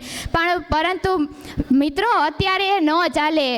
અત્યારે માત્ર ભારત દેશની વસ્તી જ 180 કરોડની છે. આપણે અત્યારે શાહરૂખ ખાન જેવા અભિનેતાઓના જે ડાયલોગ સાંભળતા હોય, મતલબ જેમ કે એ બોલે છે કે બड़े देशों में छोटी मोटी बातें तो चलती रहती है. પછી આપણે બોલીએ કે 19-20 का फर्क तो चलता रहता है. 19-20 के बीच में सिर्फ 1 रुपये का फर्क होता है. तो આપણે 1 રૂપિયાનો ફર્ક લઈએ છીએ તો ભારતની 180 કરોડની વસ્તીમાં 1 રૂપિયો 180 કરોડ રૂપિયાએ પહોંચે છે. તો આ 180 કરોડ રૂપિયામાંથી 10,000 ગરીબોના ઘર બની શકે છે.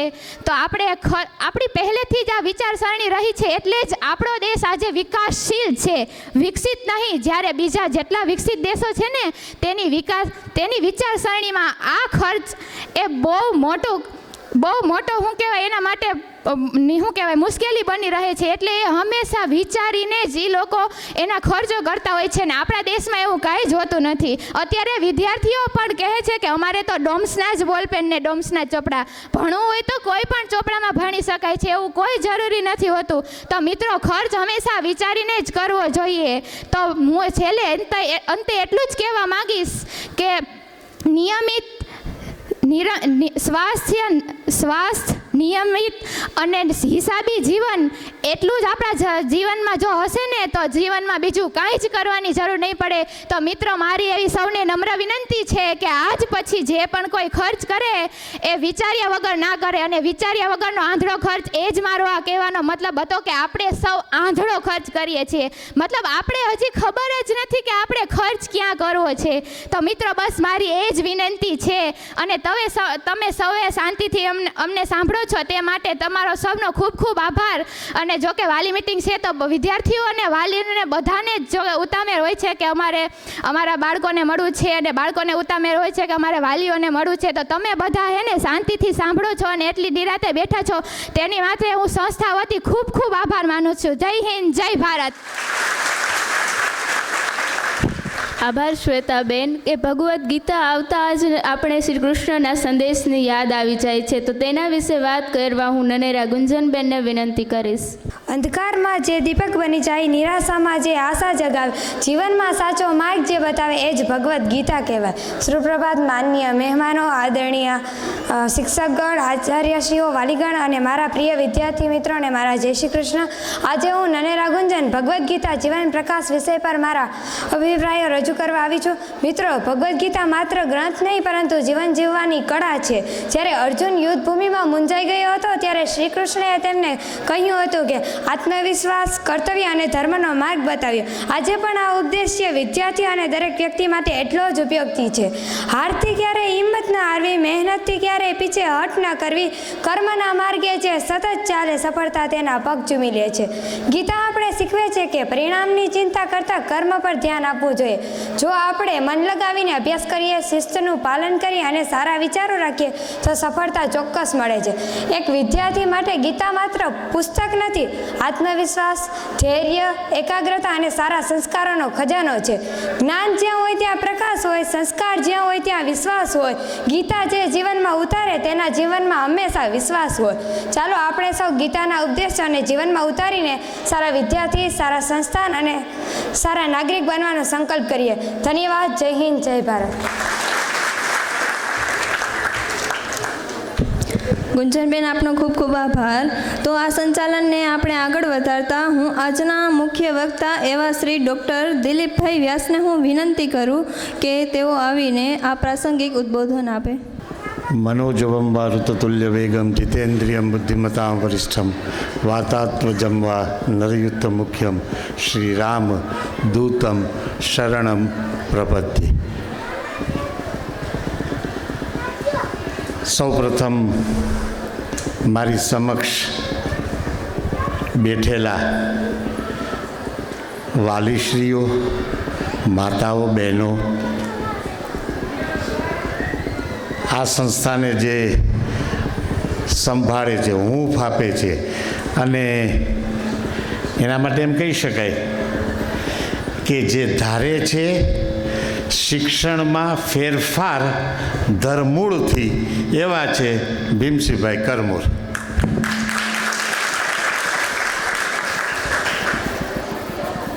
એમ મોર એના પીછાથી રળિયામણો લાગે એમ એમની જે આખી સમગ્ર ટીમ છે એ ટીમને પણ મારા નમસ્કાર. મને તો એવું લાગ્યું અહીંયા જે દીકરીઓ આવી અને જે જુદા જુદા વિષયો ઉપર, શિસ્ત ઉપર, ગીતા ઉપર, છાત્રાલય જીવન ઉપર, દૈનિક દિનચર્યા, આ બધી જ શિક્ષકને પણ કદાચ બોલવાનું આવે ત્યારે કદાચ આ જે દીકરીઓ જે પોતાનો પ્રતિભાવ, પોતાની વાત જે રજૂ કરી એમાં કદાચ એ ટૂંકા પડે. હું થોડોક અલગ છું, ભીમસિંહભાઈ અલગ છે એમ થોડોક હું અલગ છું. તો પહેલાં હું થોડુંક તમને કહીશ એ પ્રમાણે કરશો? તમને મજા આવે ને મને મજા આવે. પહેલાં તો તમારા બંને હાથ ઉતારો, બંને હાથ, પછી આને ભેગા કરો, પછી દબાવો, ખૂબ દબાવો, મૂકી દો. કેમાં મજા આવી? છોડીએ ને ધીરા થાય.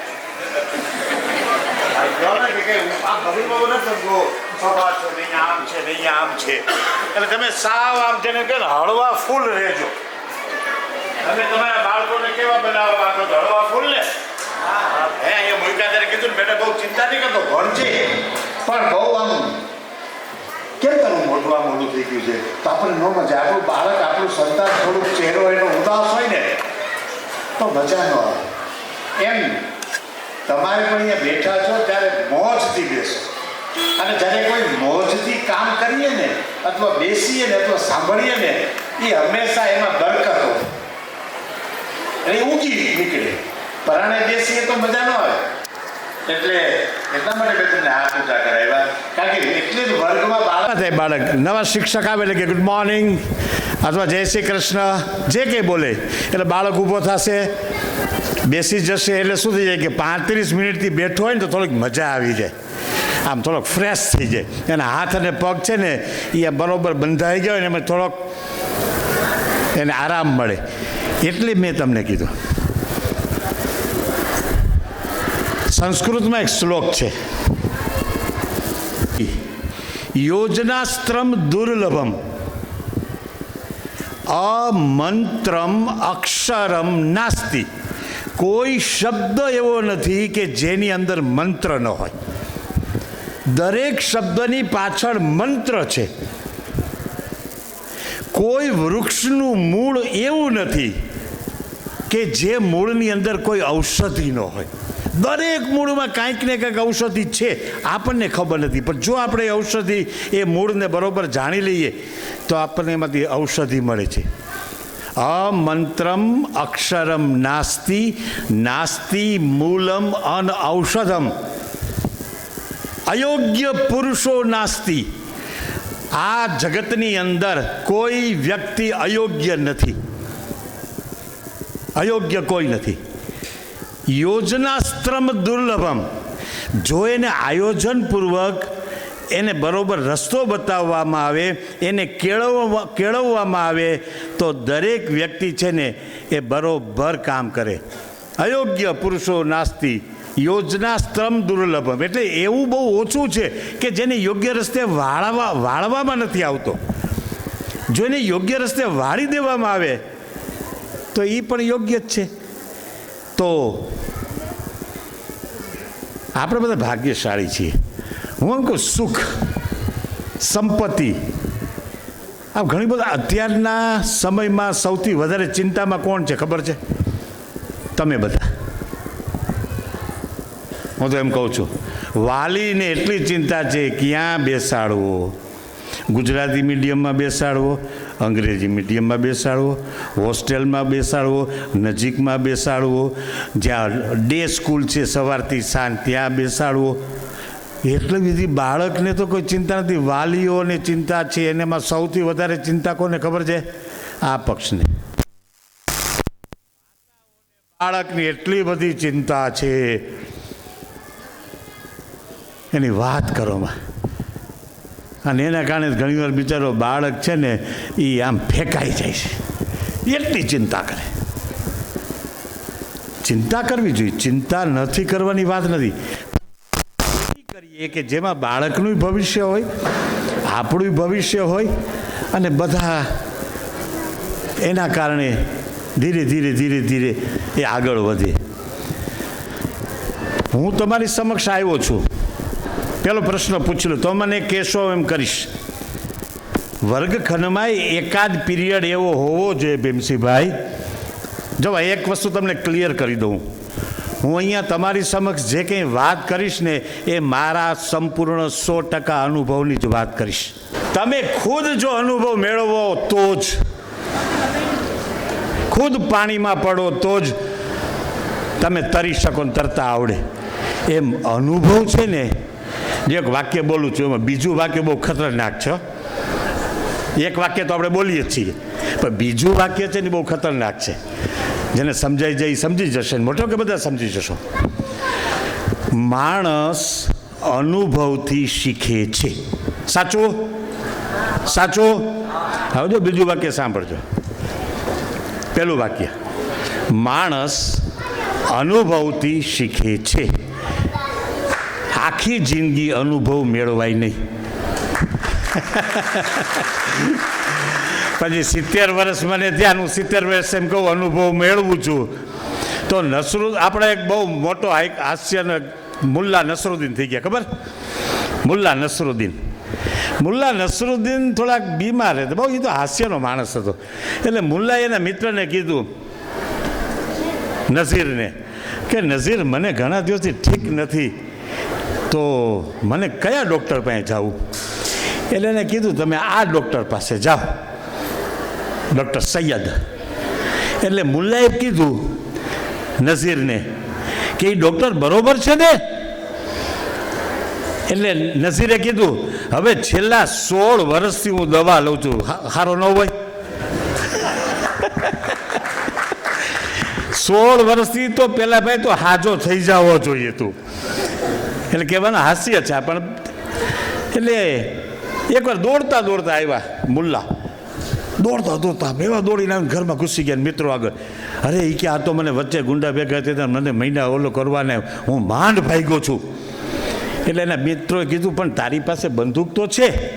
અરે કે એ તો સારું થયું કે મને ખબર નહોતી. એમ બાળક પાસે શક્તિ પડી છે, એ શક્તિને ઓળખવાની છે. બંદૂક હોય એનાથી કાફી નથી.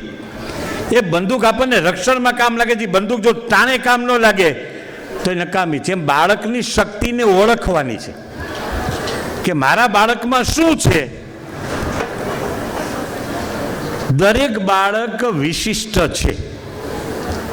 દરેક બાળક આ પૃથ્વી ઉપર જન્મ લે છે ને હું તો એમ કહું છું અત્યારના સમયમાં કોઈ પણના ઘરે સંતાન જન્મે, દીકરો કે દીકરી હવેના યુગમાં ગૌણ છે. તો બરોબર સાંભળજો, તમે મનમાં હા કે ના પાડજો. અત્યારના સમયમાં બાળકનો જન્મ થવો એ દીકરો છે કે દીકરી એ વસ્તુ ગૌણ છે. અત્યારે તંદુરસ્ત બાળકનો જન્મ થવો જરૂરી છે. નકર ખોડ ખાપણ વાળા બાળકો જન્મે છે અને મા બાપ છે ને એની માટે થઈને પરેશાન છે. તંદુરસ્ત બાળક આપણા ઘરે આવ્યું, ભગવાનની કૃપા દ્વારકાધીશની કે મારા ઘરે પારણું બંધાણું તંદુરસ્ત છે. અરે વાહ, આ સિવાય કોઈ કૃપા જ નથી. પણ જોવાની દ્રષ્ટિ આપણી એવી હોવી જોઈએ. ઓલું સભાખંડ આવશે પણ ચાલતા આ બધું જે જોવા મળે ને એ જે આનંદ માણે ને એનો ઓલો થાક ન લાગે. એટલે આપણે કેવી રીતે જોઈએ છીએ. હું અહીંયા કોઈ વાત કરું ને, કોઈ કદાચ એમાં મારો શબ્દ આવી જાય તો હું આવી જાય તો તમે એને ધ્યાનમાં નહીં દેતા. હું કોઈ મારી જાતને તમારી સમક્ષ રજૂ કરવા નથી આવ્યો. મારા વિચાર જે છે અને હું જે અનુભવમાંથી પસાર આ 45 વર્ષથી હું શિક્ષણનું કામ કરું છું. ચશ્મા તો હમણાં થોડાક દિવસથી ક્યારેક એવું લાગે ને દૂર આમ બરોબર એટલા માટે પહેરું, બાકી ચશ્મા મારે જરૂર નથી. હું ડ્રાઇવિંગ કરું, ગઈકાલે ભાવનગરથી આવ્યો સેલ્ફ ડ્રાઈવ કરીને. 70મું વર્ષ ચાલે છે. એટલે એક વખત મારા હોસ્ટેલ હતી ને અલિયાબાડા, મારે હું અહીંયા રહું અને સામે ઓલો ભાગ છે ને ત્યાં હોસ્ટેલ 150 વિદ્યાર્થી રહે, છોકરાઓ 16 થી 18, 19 વર્ષના. એટલે છોકરા મને એક દીકરી, દિલીપભાઈ તમને ચશ્મા નથી? ત્યારે તો કંઈ હતું ને, અત્યારે કંઈ થોડોક ઉપયોગ કરું એટલું જ. હવે જો હું તો શિક્ષક, એક જવાબ એવો મળે અત્યારે કોઈને પૂછો તમને ચશ્મા નથી તો તમે તંદુરસ્ત છો? આ બધી તો ઘણા શું કે ખબર, હું સવારે મેથીનો રસ પીઉં છું, હું સવારે યોગા કરું છું, હું ગાજરનો રસ પીઉં છું. હું આવું કાંઈ કરતો જ નથી. મારી જાતને કહું હું આવું કાંઈ કરતો નથી, મારી કાંઈ કરતો નથી. છોકરા જો મારો જવાબ શૈક્ષણિક હોવો જોઈએ. બાળકને વિચાર કરતો મૂકે અને આપણે જે કામ કરીએ છીએ એની ગરિમા વધે. એટલે મેં કીધું છોકરાઓ મને ચશ્મા એટલે નથી, હું સવારે 5:30 વાગે છોકરાઓને જગાડું, પછી શ્રમ કરે ને એવું બધું કરે ને પછી ચા પાણી પીવે ને પછી જમવાનું 9:45 હોય, 11 વાગે કોલેજ શરૂ થાય, 11 થી 5 વાગે લગી કોલેજમાં હોઈએ. ત્યાંથી આવીને પછી તરત પાછા વોલીબોલના ગ્રાઉન્ડમાં ને ક્રિકેટના ગ્રાઉન્ડમાં અમે વયા જઈએ. એટલે એ 6:45 સુધી આવે. વળી પાછું સાયમ ભોજન હોય એટલે એ જમવા બેસીએ ત્યારે અમારી હાજરી હોય જ. એ પૂરું થાય એટલે સ્વૈર વિહાર હોય, સ્વૈર વિહાર એટલે પોતાની રીતે અડધી કલાક આટો મારે. વળી પાછી સાયમ પ્રાર્થના હોય અને 8:30 પ્રાર્થના પતે એટલે 1.5 કલાક છોકરા વાંચે ને 10 વાગે સૂઈ જવાનું. આ 12મા ધોરણમાં 90%, 85% જે બાળકને આવ્યા છે એ બાળકની વાત કરું છું, એની સાથેનો મારો વ્યવહાર. તો એને મારે જવાબ એવો આપવો પડે. એટલે મેં કીધું છોકરાઓ મને એટલે ચશ્મા નથી કે આખો દી હું તમને જોઉં છું. આપણે આપણા વિદ્યાર્થીઓને સતત જોઈએ ને એટલે આપણું જે કંઈ દુઃખ દર્દ હોય ને આપણા છોકરા લઈ લે છે. હવે હાથ મિલાવી, આપણે હાથ મિલાવવાનો હેતુ શું? એટલા જો દરેક પાછળ છે ને કારણ છે. આપણે ન જાણીએ ત્યાં સુધી આપણે એમને હાથ મિલાવીએ, પણ જાણીએ પછી આપણે હાથ મિલાવીએ ત્યારે આપણે આખું અલગ આપણને અનુભવ થાય. હાથ મિલાવીએ ને ત્યારે એકબીજાની તાકાત એકબીજામાં જાય છે. મારી ઉર્જા હોય ને એ સામા આવે અને સામાની ઉર્જા એની જે તાકાત એની મારામાં આવે. એટલે હું યુવાનો સાથે બહુ રહું એટલે મને ઉંમર છે ને મારી વધતી નથી, ઘટે છે. કારણ કે યુવાન સાથે રહેવાનું છે એટલે એને જેવો વિચારો કરવાની, એની જે મસ્તી કરવાની, આડીઅવળી વાત નહીં કરવાની, કોઈ ટીકા ટિપ્પણી નહીં કરવાની, આ આવો છે ને ઓલો છે ને કાંઈ નહીં, ખાના પીના મોજ કરના. આ અનુભવ છે. એટલે મારો 45 વર્ષનો અનુભવ. હું ધોરણ 8માંથી હોસ્ટેલમાં રહેતો હતો અને કોલેજ કરી. અને હું તમને એક વાત કરીશ ને તો તમે એમ કહેશો દિલીપભાઈ તમે તો મૂર્ખ છો. હું એક વાત કરીશ ને તો તમે મને કહેશો તમે તો મૂર્ખ છો. તો પછી મને આટલા વર્ષે લાગ્યું મૂર્ખ નહીં, હું તો કેવો ભાગ્યશાળી છું એ મને ખબર છે.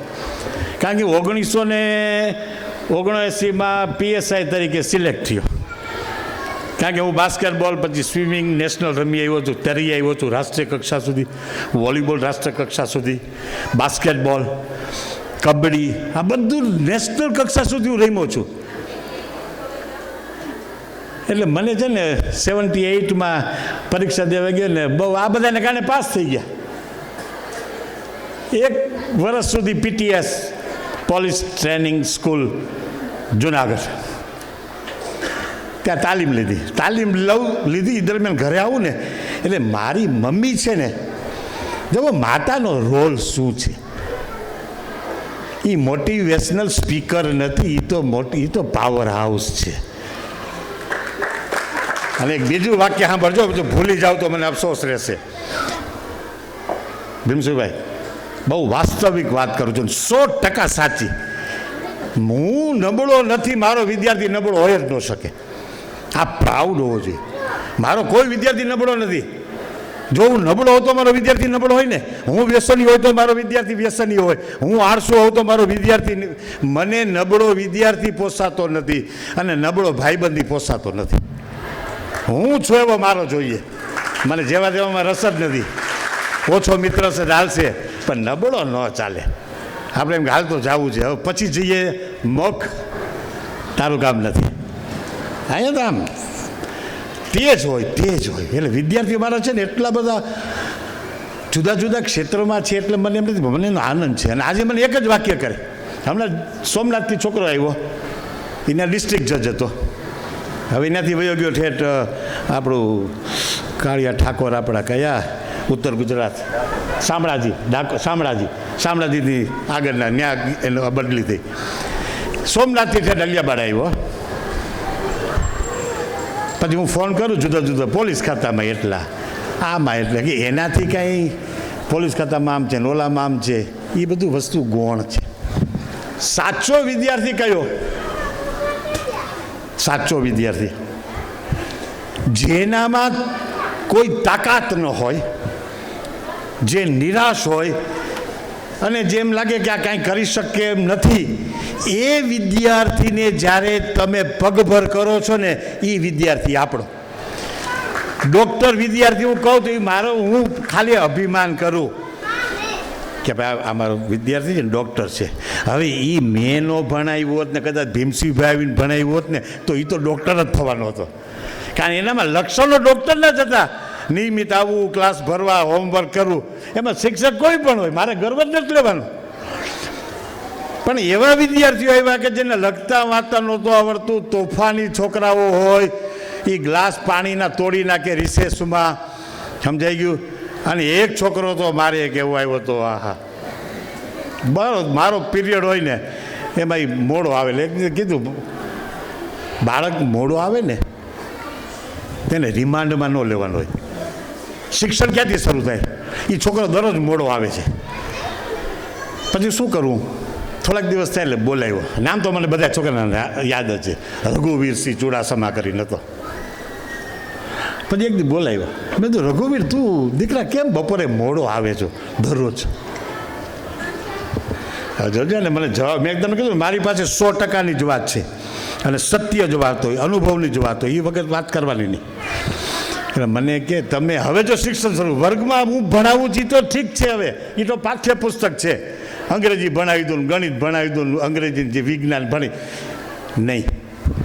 બેઠો બેઠો કે દીકરા શું આમ મોડો કેમ? મને કે તું જે કહીશ મને માન્ય છે, તું તારે દરરોજ મોડો, મને કોઈ વાંધો જ નથી, આ તો હું જાણું.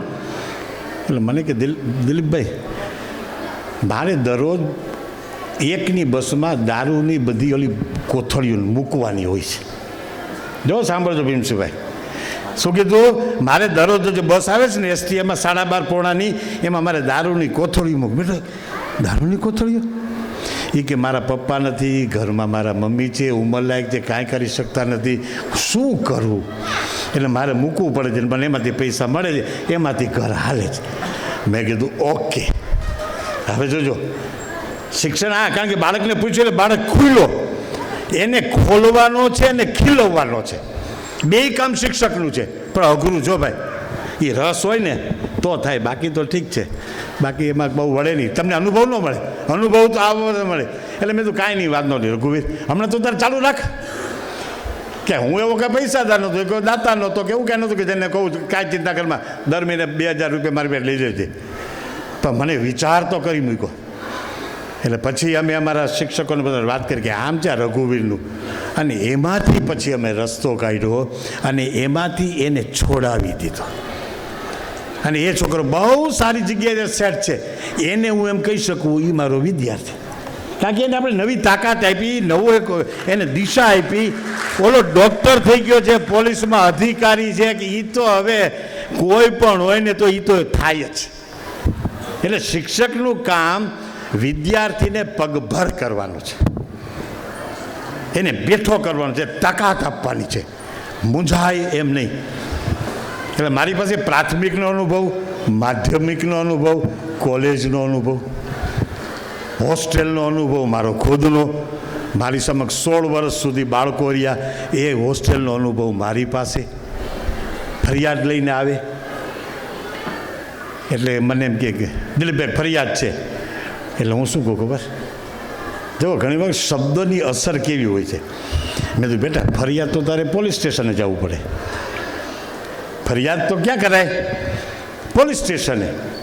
એટલે કે ફરિયાદ એટલે એમ મારી એમ ફરિયાદ નથી, મારું તો શું તો કે આ શાક છે ને એ બરાબર નથી થતું. બધું એમ કે ને તારે સૂચન કરવું છે. તો સૂચન કે ફરિયાદ કરે બન્યો ને કે તારે કંઈક માથાકૂટ થઈ જાય, ફરિયાદ તો પોલીસ ચોકી જવું. એવી રીતે બાળકની સાથેનો વ્યવહાર.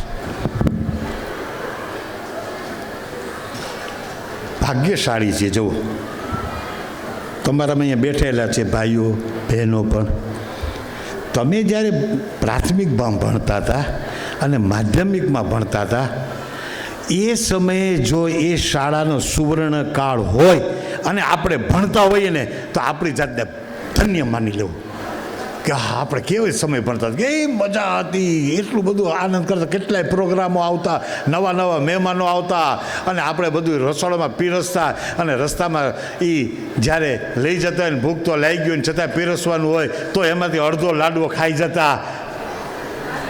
આ બધી વસ્તુઓનો અનુભવ જે મળે છે એની કલ્પના ન થઈ શકે. એટલે મારો જે કહેવાનો હેતુ તમારી સમક્ષ છે એ છે કે આટલા વર્ષોથી હું જ્યારે શિક્ષણ સાથે જોડાયેલો છું, બાળ ઉછેર સાથે જોડાયેલો છું, જો ગર્ભાવસ્થાથી 3 વર્ષનું બાળક થાય ત્યાં સુધી બાળક ભગવાન છે. ગર્ભાધાનથી બાળકનો જન્મ થાય અને બાળક 3 વર્ષનું થાય ને ત્યાં સુધી બાળક શું છે? ભગવાન. એ ભગવાન જ છે. 4 વર્ષથી 7 વર્ષનું બાળક થાય ને એટલે એ રાજા છે.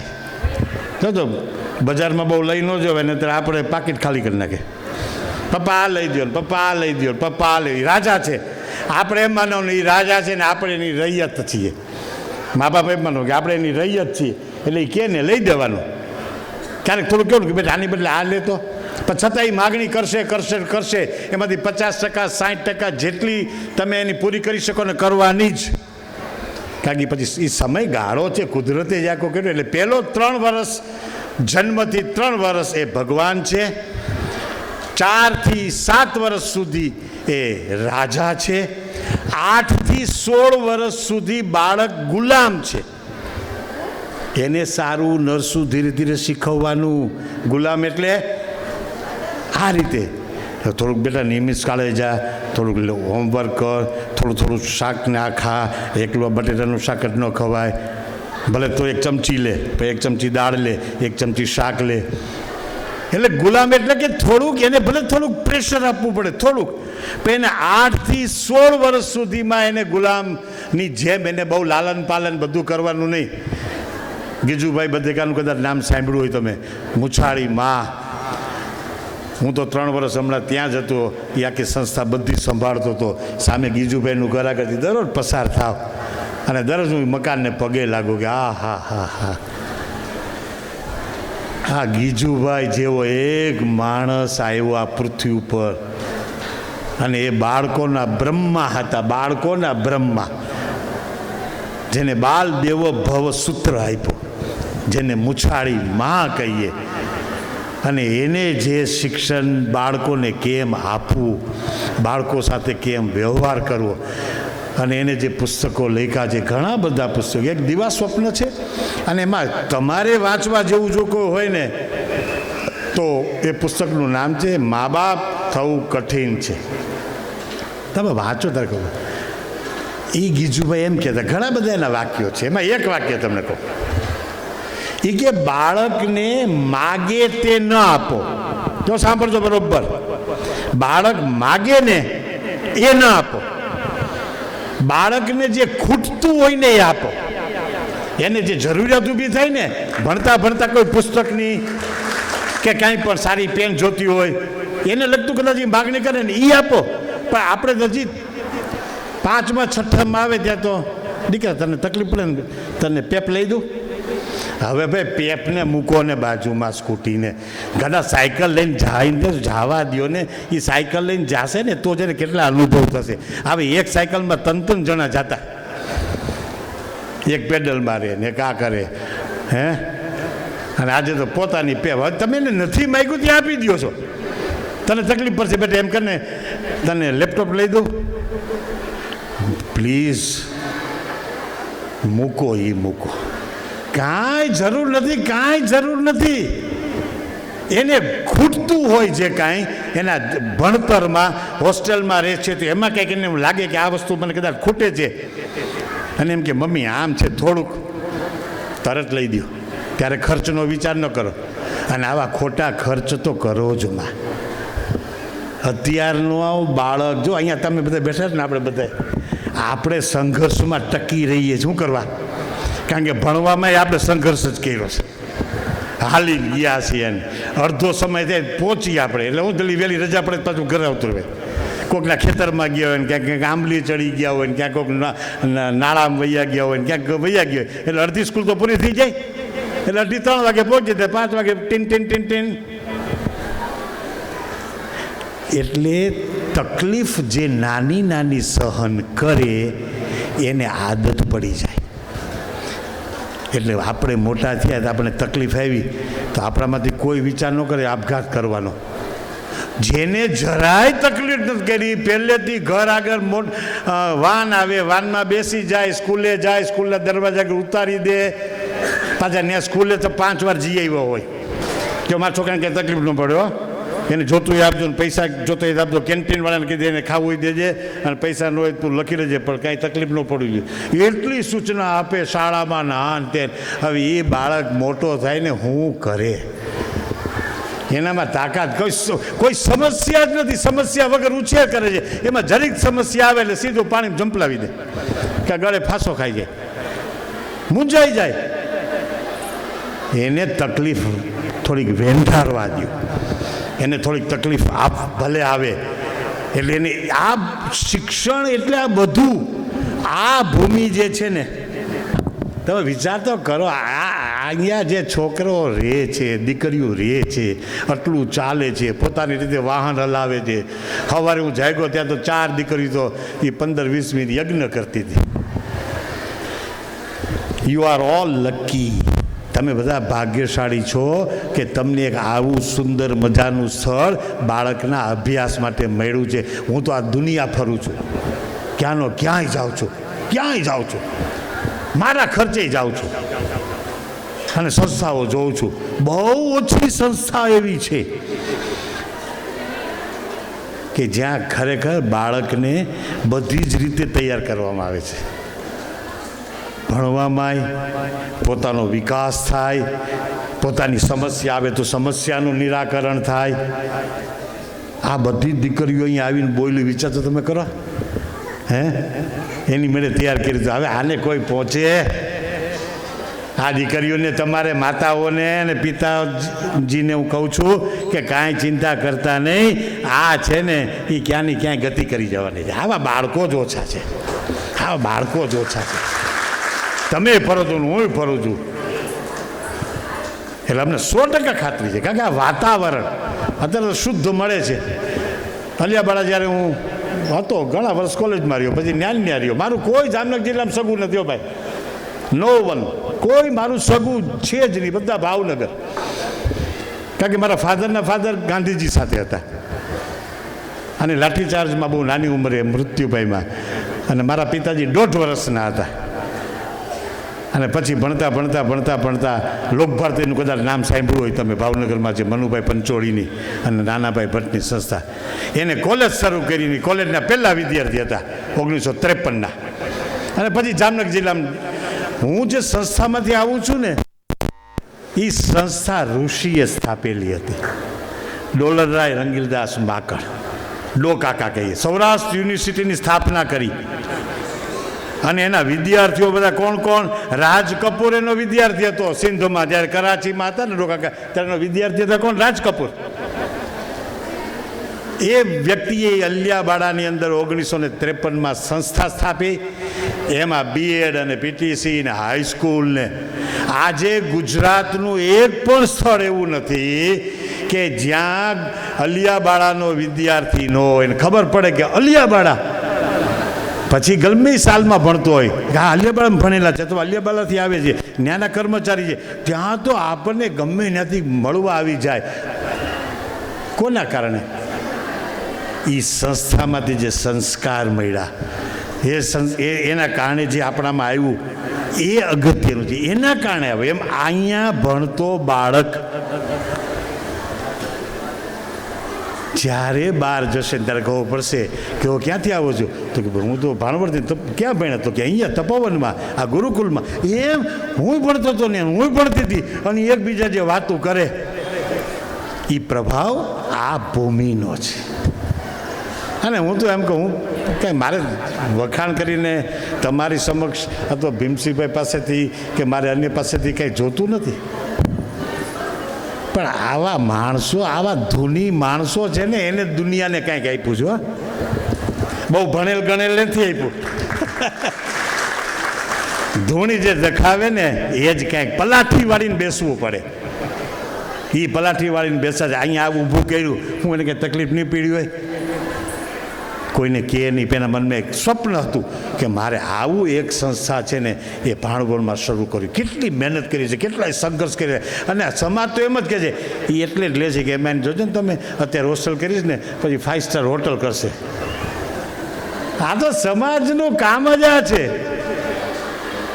એને ખબર નથી કે એના ઓલાના મનમાં શું છે. એટલે મિત્રો, એક વાક્ય હું બોલું છું, સાંભળજો બરોબર, અને તમે હાથ પાડશો મને. અભણ અને ભણેલા, બરોબર? આપણે કહે ને કે આ ભણેલા છે અને આ અભણ છે. અભણ માતા પિતાના બાળકો બહુ વેલ સેટ છે. સાંભળજો મારું વાક્ય. જેના મા બાપ અભણ છે ને એના બાળકો બહુ હાઈ ક્લાસ ગોઠવાયેલા છે. ભણેલા મા બાપના બાળકોને પ્રશ્નો ઝાઝા છે. આ મારો અનુભવ છે. એટલે કારણ કે અભણ મા બાપ પોતાના બાળકને પોતાની રીતે એ આગળ વધારે છે અને ભણેલો મા બાપ એને સતત બેટા સાયન્સ રાખ, બેટા આમ કર, બેટા આમની આમ કર, આની આ બરાબર આર્ટ્સ નથી રાખવું, આમ કર, આમાં જા, એન્જિનિયરિંગમાં જા, આ ન જોવાય, આર્ટ્સ ન રખાય. ઓલો છોકરો જે એનામાં તાકાત છે એ તાકાતને બદલે બીજી તાકાત તરફ જાય છે અને પછી નિષ્ફળ બને છે. અને પછી મા બાપને બધાને એમ થાય કે ઓહો આ ખોટું થઈ ગયું. એટલે અભણ મા બાપ પોતાના બાળક ઉપર વિશ્વાસ રાખે છે અને એ બાળક છે ને એની રીતે આગળ વધે છે ને હાઈ ક્લાસ ગોઠવાઈ જાય છે. એટલે ઘણા બધા આ રીતેના મારા શિક્ષણના અનુભવો છે. બાળકનો સંપૂર્ણ એની માટે એક શબ્દ સરસ મજાનો છે જેને બુનિયાદી તાલીમ. બુનિયાદ એટલે પાયો. પાયો મજબૂત એટલે વાત પૂરી થઈ ગઈ, ગમે એટલું મકાન ઊંચું લઈ જાય. એમ જિંદગીના સુવર્ણ દિવસો એ આ છે એનું પ્રાથમિક શાળાથી. એમાં એને જો યોગ્ય માવજત મળી જાય, યોગ્ય વાતાવરણ મળી જાય તો એ બાળક છે ને એની ઇમારત છે ને એ કોઈ જાતની ચિંતા કર્યા વગર એ બાળક ક્યાંનું ક્યાંય પહોંચી જાય છે. અને એમાં જે કાળજી રાખવાની આવે એ અદ્ભુત છે. હું અહીં જોઉં છું, હું તો ઘણા સમયથી આવું છું, બાળકો સાથે કામ કરું છું. હું બહુ ભાષણનો માણસ નથી, તો બાળકો સાથે બાળ ગીત ગાવો, અત્યારે નાચું. હવે એ નાચીએ પછી કાંઈ અને એ પછી આપણો કાનુડો આપણની ઉપર રાજી જ હોય. આપણે એના નાચવાના ગીત ગાઈએ એને કહેતા ખુદ નાચી લઈએ તો खुद ही को कर बुलंद इतना कि तेरी तकदीर बनाने से पहले खुदा तुझसे पूछे रजा क्या है. તારા ઉપર વિશ્વાસ રાખને, પછી ભગવાન તો તને બધું જ દઈ દેવાનો છે. તને તારા ઉપર વિશ્વાસ નથી પછી શું થાય? એટલે આપણે આપણી જાતને કરવાની.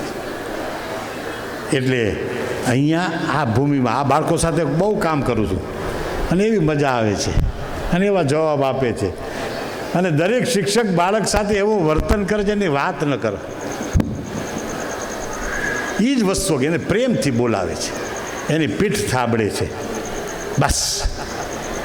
એટલે જીવનમાં આ ગાળો વિદ્યાર્થીનો તમે સાચવી લેજો.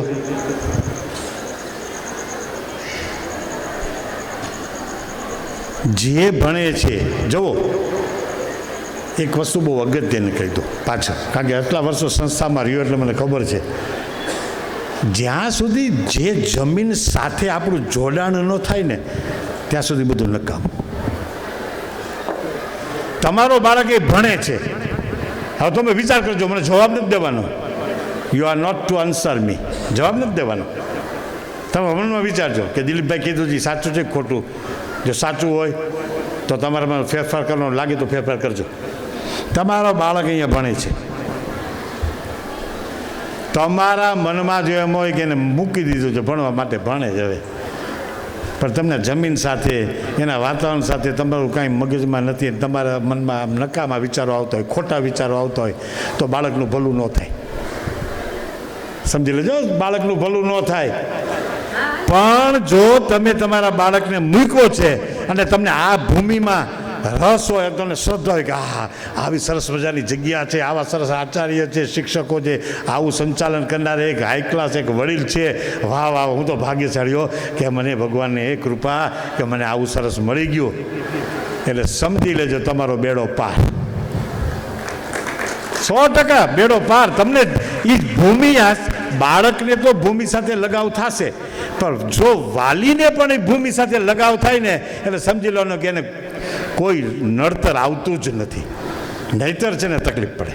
એટલે તમે 100%નો શ્રદ્ધા અને વિશ્વાસ રાખજો કે આ ભૂમિ છે ને એ ભૂમિ છે ને એને તાકાત આપશે અને તમને પણ મજા આવશે પગ મૂકીને તમે વાહ વાહ વાહ. એટલે ઘણી વાર આપણને એવું થાય કે આપણા ભાગ્યમાં નહોતું ને કે આવું મળ્યું હતું તો એટલે આજે તમારી સમક્ષ મારી આ બધી વાસ્તવિક વાત કરવાની હતી. સુખ એટલે શું એની આખી દ્રષ્ટિ બદલી ગઈ છે, સંપત્તિ સાથે વહી ગઈ છે. સુખ સંપત્તિ સાથે છે જ મન સાથે જોડાયેલું છે.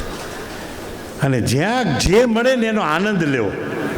જે મળે ને, આ નાનો આ મોટો એવો ખ્યાલ જગતનો ખોટો, તું નાનો હું મોટો એવો મૂર્ખ કરતા ગોટો. ખારા જળનો દરિયો ભર્યો મીઠા જળનો લોટો. ખારા જળનો દરિયો ભર્યો મીઠા જળનો લોટો. તરસ્યાને તો દરિયાથી એ લોટો લાગે મોટો. નાના છોડે મેકી ઉઠે ગુલાબનો કેવો ગોટો. મન નાનું તે નાનો અને મન મોટું તે મોટો. આ દરિયો છે, આ શિક્ષણનો દરિયો. એમાં આ જે છે ને આ ભૂમિના જગ્યા એ પાણીનો લોટો છે. એ લોટો આપણી માટે બહુ હાઈ ક્લાસ છે. એ ભલે ને દરિયો ભર્યો જાણે ને આટલી ફી લે છે ને આટલું લે છે. ત્યાં એસી રૂમ છે, છોકરાઓને એસીમાં બેસવાનું. એને ક્યાંય જવું હોય તો ત્યાં એને બસ છે, એ બસ લઈ જાય. એને જમવાના ડાઇનિંગ ટેબલ છે, સવારે નાસ્તો મળે છે, દરરોજ બપોરે આ મળે છે. અંજાઈ જવાની જરૂર નથી. રોટલો અને શાકમાં જે મજા છે ને એ ઓલા ફરસાણમાં કે ઓલામાં નથી. યાદ રાખજો, સત્ય જ મેં તેમને કીધું છે, પાછો દોહરાવું છું કે સત્ય જ બોલું છું. એટલે હું અહીંયા કોઈ આમનો એમ્બેસેડર નથી. મને કંઈ ભીમસિંહભાઈ કીધું નથી કે દિલીપભાઈ આવું આવું કહેજો. હું તો મારો અનુભવ જ કહું છું અને અનુભવ સાથે આ ભૂમિને આમ એનું સરખામણી કરું છું. ત્યારે મને એમ લાગે છે કે ઘણી સરખામણી ઘણું બધું છે છું. અને જે અને છોકરાઓને જોઉં છું જે કામ કરે છે અને જે ઉત્સાહ છે, દોડા દોડ કરે છે, બધી વ્યવસ્થા કરી, સામે બેઠા છે, આ છે, તડકો ખાશે, આ બધું ખાસેલું શરીર કેવું થઈ જશે. હવેના યુગમાં, મારી છેલ્લી વાત કહીને પૂરી કરીશ, હવેના યુગમાં બે તાકાતની જરૂરી છે. બે તાકાત નહીં હોય ને તો વાત પૂરી સમજી લેજો. પહેલી તાકાત, અમે નોકરી કરી તમને કોઈ પૂછનાર જ નહોતું, સરકારી નહોતી કાંઈ. કોઈ કાગળ તો આપણે આવી જાય નહીં સારું લઈ આવે તોય કઠણાઈ છે. સરખામણી મારી નાખી. સરખામણી છે ને બાળકને નથી જીવા દીધા, આપણને નથી જીવા દીધા. એને ઘરમાં કાર છે તો આપણે કાર લેવી પડે છે. પછી ભલે હપ્તા ભરી ભરીને થાકીએ. શું જરૂર છે? કાંઈ જ આપણે આપણી રીતે આપણે તો કહેવતો બોલીએ, પછેડી એટલે હોળ તાણવીને, તો હવે તોડી નાખી પછેડીને. શું કરવા એવી ચિંતા કરું? મને ખુદને મેં અલિયાબાડા મકાન કર્યું આથી કેટલા વર્ષ પહેલાં, ત્યારે બધા એમ કીધું દિલીપભાઈ અલિયાબાડા કરાય, જામનગર કરો. મારા સગા બધા શહેરમાં. મને ખબર હતી કે મને ફળિયું જોઈએ છીએ, મને હિંચકો જોઈએ છીએ, મને આજુબાજુ વનસ્પતિ હોય અને પ્રાણીઓ હોય, કૂતરાય થોડાક રખડતા હોય, બધું મારે જોઈએ છીએ. તો મારે જામનગર ન જવાય, અલિયાબાડા રહેવાય. મને મારો હગો જે કહેતો હોય કે મને શેમાં મોજ આવે છે, અને આજે હું ત્યાં જ રહું છું, મને મોજ આવે. એ હિંચકામાં બેઠો, કોઈની જરૂર નથી કહેતા. કોઈ ન આવ્યું ને તો આખો દી પક્ષીને જોઉં, એ મોરલા જેમ અહીં છે અમારે મોર એટલા, એ બધું આવન છે. રિક્ષાવાળો ક્યારેક કોક આવે ડબ્બા ખાલી લેવા, ક્યારેક આ, એ બધાને આનંદ માણવાનો. એટલે જો મારો ચહેરો તમને કહી દેશે કે હું સુખી છું તે દુઃખી. મારી સંપત્તિની ક્યાં તમને ખબર છે મારી પાસે શું? મારો ચહેરો લાગે કે ના દિલીપભાઈનો ચહેરો પ્રસન્ન થયો, એનો અર્થ હું સુખી. સુખ એટલે ક્યાંય નથી. એટલે વાલીઓ, તમને મળીને અમે ઘણા વર્ષ પહેલાં, હું જ્યારે અમારી મૂળ સંસ્થા છે ને, તમે કદાચ નામ સાંભળ્યું છે, સમાણા દ્રાફા શેઠ વડાળા છે ને, ત્યાં અમારી મૂળ સંસ્થા. એમાં આજથી 1972ની અંદર સંમેલન રાખ્યું મારા ફાધરે, અને કીધું કે વાલી સંમેલન છે આવતીકાલે. એટલે 1972 એટલે એક બેન આવ્યા. એટલે કીધું કેમ? કે વાલી તો એક જ છે. નામ એને એમ કે વાલી સંમેલન એટલે વાલી નામનું જે નામ હોય એને જ આવવાનું. સમજ્યા તો મારી વાત? એક જ બેન આવ્યા. તમારા ઉકાભાઈ છે ટાટી થાય, ટાટી ખબર ને? યુકાભાઈ કહે કે કનુભાઈ પણ તમે વાલી સંમેલન કીધું, આ વાલી એક જ હતી લઈ આવી એમ કહેવાનું હતું કે અહીં ભણતા હોય એના મા બાપે આવવાનું છે. વિચાર કરો, એ સમયથી આજે આ સમય આવ્યો કે તમે આટલા બધા છો. એટલે હું તો મહાદેવને, મા સરસ્વતીને પ્રાર્થના કરું છું. મેં 2 તાકાતની વાત કરી હતી, એ પૂરું કે એક માનસિક તાકાત અને એક શારીરિક. મનની તાકાત નહીં હોય તો ચાલશે નહીં, અને શરીરની તાકાત નહીં હોય તો નહીં ચાલે. છેલ્લે એક સરસ મજાનું ગીત છે, મને બહુ ગમે છે, બહુ ગમે છે. હેમંત કુમારે કે મન્ના ડે ગાયું છે, અને એમાં ટૂંકા શબ્દો છે, અને એમાં જીવનનું સુખ આવી જાય છે. એમાં એમ કે છે કે અરે શબ્દો વાક્ય મને યાદ આવી જાય. बर्बादियों का जश्न मनाता चला गया, हर फिक्र को धुएं में उड़ाता चला गया, जो मिल गया उसी को मुकद्दर समझ लिया, मुकद्दर समझ लिया, जो खो गया मैं उसको भुलाता चला गया, गम और खुशी में फ़र्क न महसूस हो जहाँ, महसूस हो जहाँ, हर मोड़ पे मैं अपने दिल को समाता चला गया, हर फिक्र को धुएं में उड़ाता चला गया. જે મળે એનો આનંદ લ્યો, જે વયું જાય એને ભૂલી જાઓ. એમ તમને જે મળ્યું છે એને તમે મોજ કરો, જે નથી મળ્યું એને ચિંતા કરોમાં. ફરી વખત મહાદેવને અને મા સરસ્વતીને પ્રાર્થના કરીએ કે બાળકો ખૂબ વિદ્યાવાન બને. તમે બધા વાલીઓ નિષ્ફિકર રહ્યો અને તમારા બાળકનું ભવિષ્ય અને બાળક ખૂબ જ પોતાના સમાજની અંદર એ આગળ વધે એવી એને તાકાત, એવી એને બુદ્ધિ, એવા એના સંસ્કાર મળતા રહે. અને આ ભૂમિ વધુને વધુ આવા પરિવારના બાળકોનું લાલન પોષણ કરે અને એનું ભવિષ્ય બનાવે. એવા એક આશીર્વાદ તો નહીં પણ એવી મારો આનંદ વ્યક્ત કરી અને રજા લઉં છું. જય જય ગરવી ગુજરાત. ખૂબ ખૂબ આભાર દિલીપભાઈ, ખૂબ સરસ જીવનમાં ઉતારવા જેવી બાબતો વિશે કહ્યું. હવે આ કાર્યક્રમને અંત તરફ લઈ જતા હું આભાર વિધિ માટે કૃષ્ણાબાને વિનંતી કરીશ કે તેઓ આવે અને આભાર વિધિ. નમસ્તે. અહીં મંચ ઉપર ઉપસ્થિત માનનીય મહેમાનશ્રીઓ, શાળાના આદરણીય નિયામકશ્રીઓ તેમજ વાલીગણો અને શાળાના અભ્યાસ કરાવતા શિક્ષકગણોને મારા નમસ્કાર.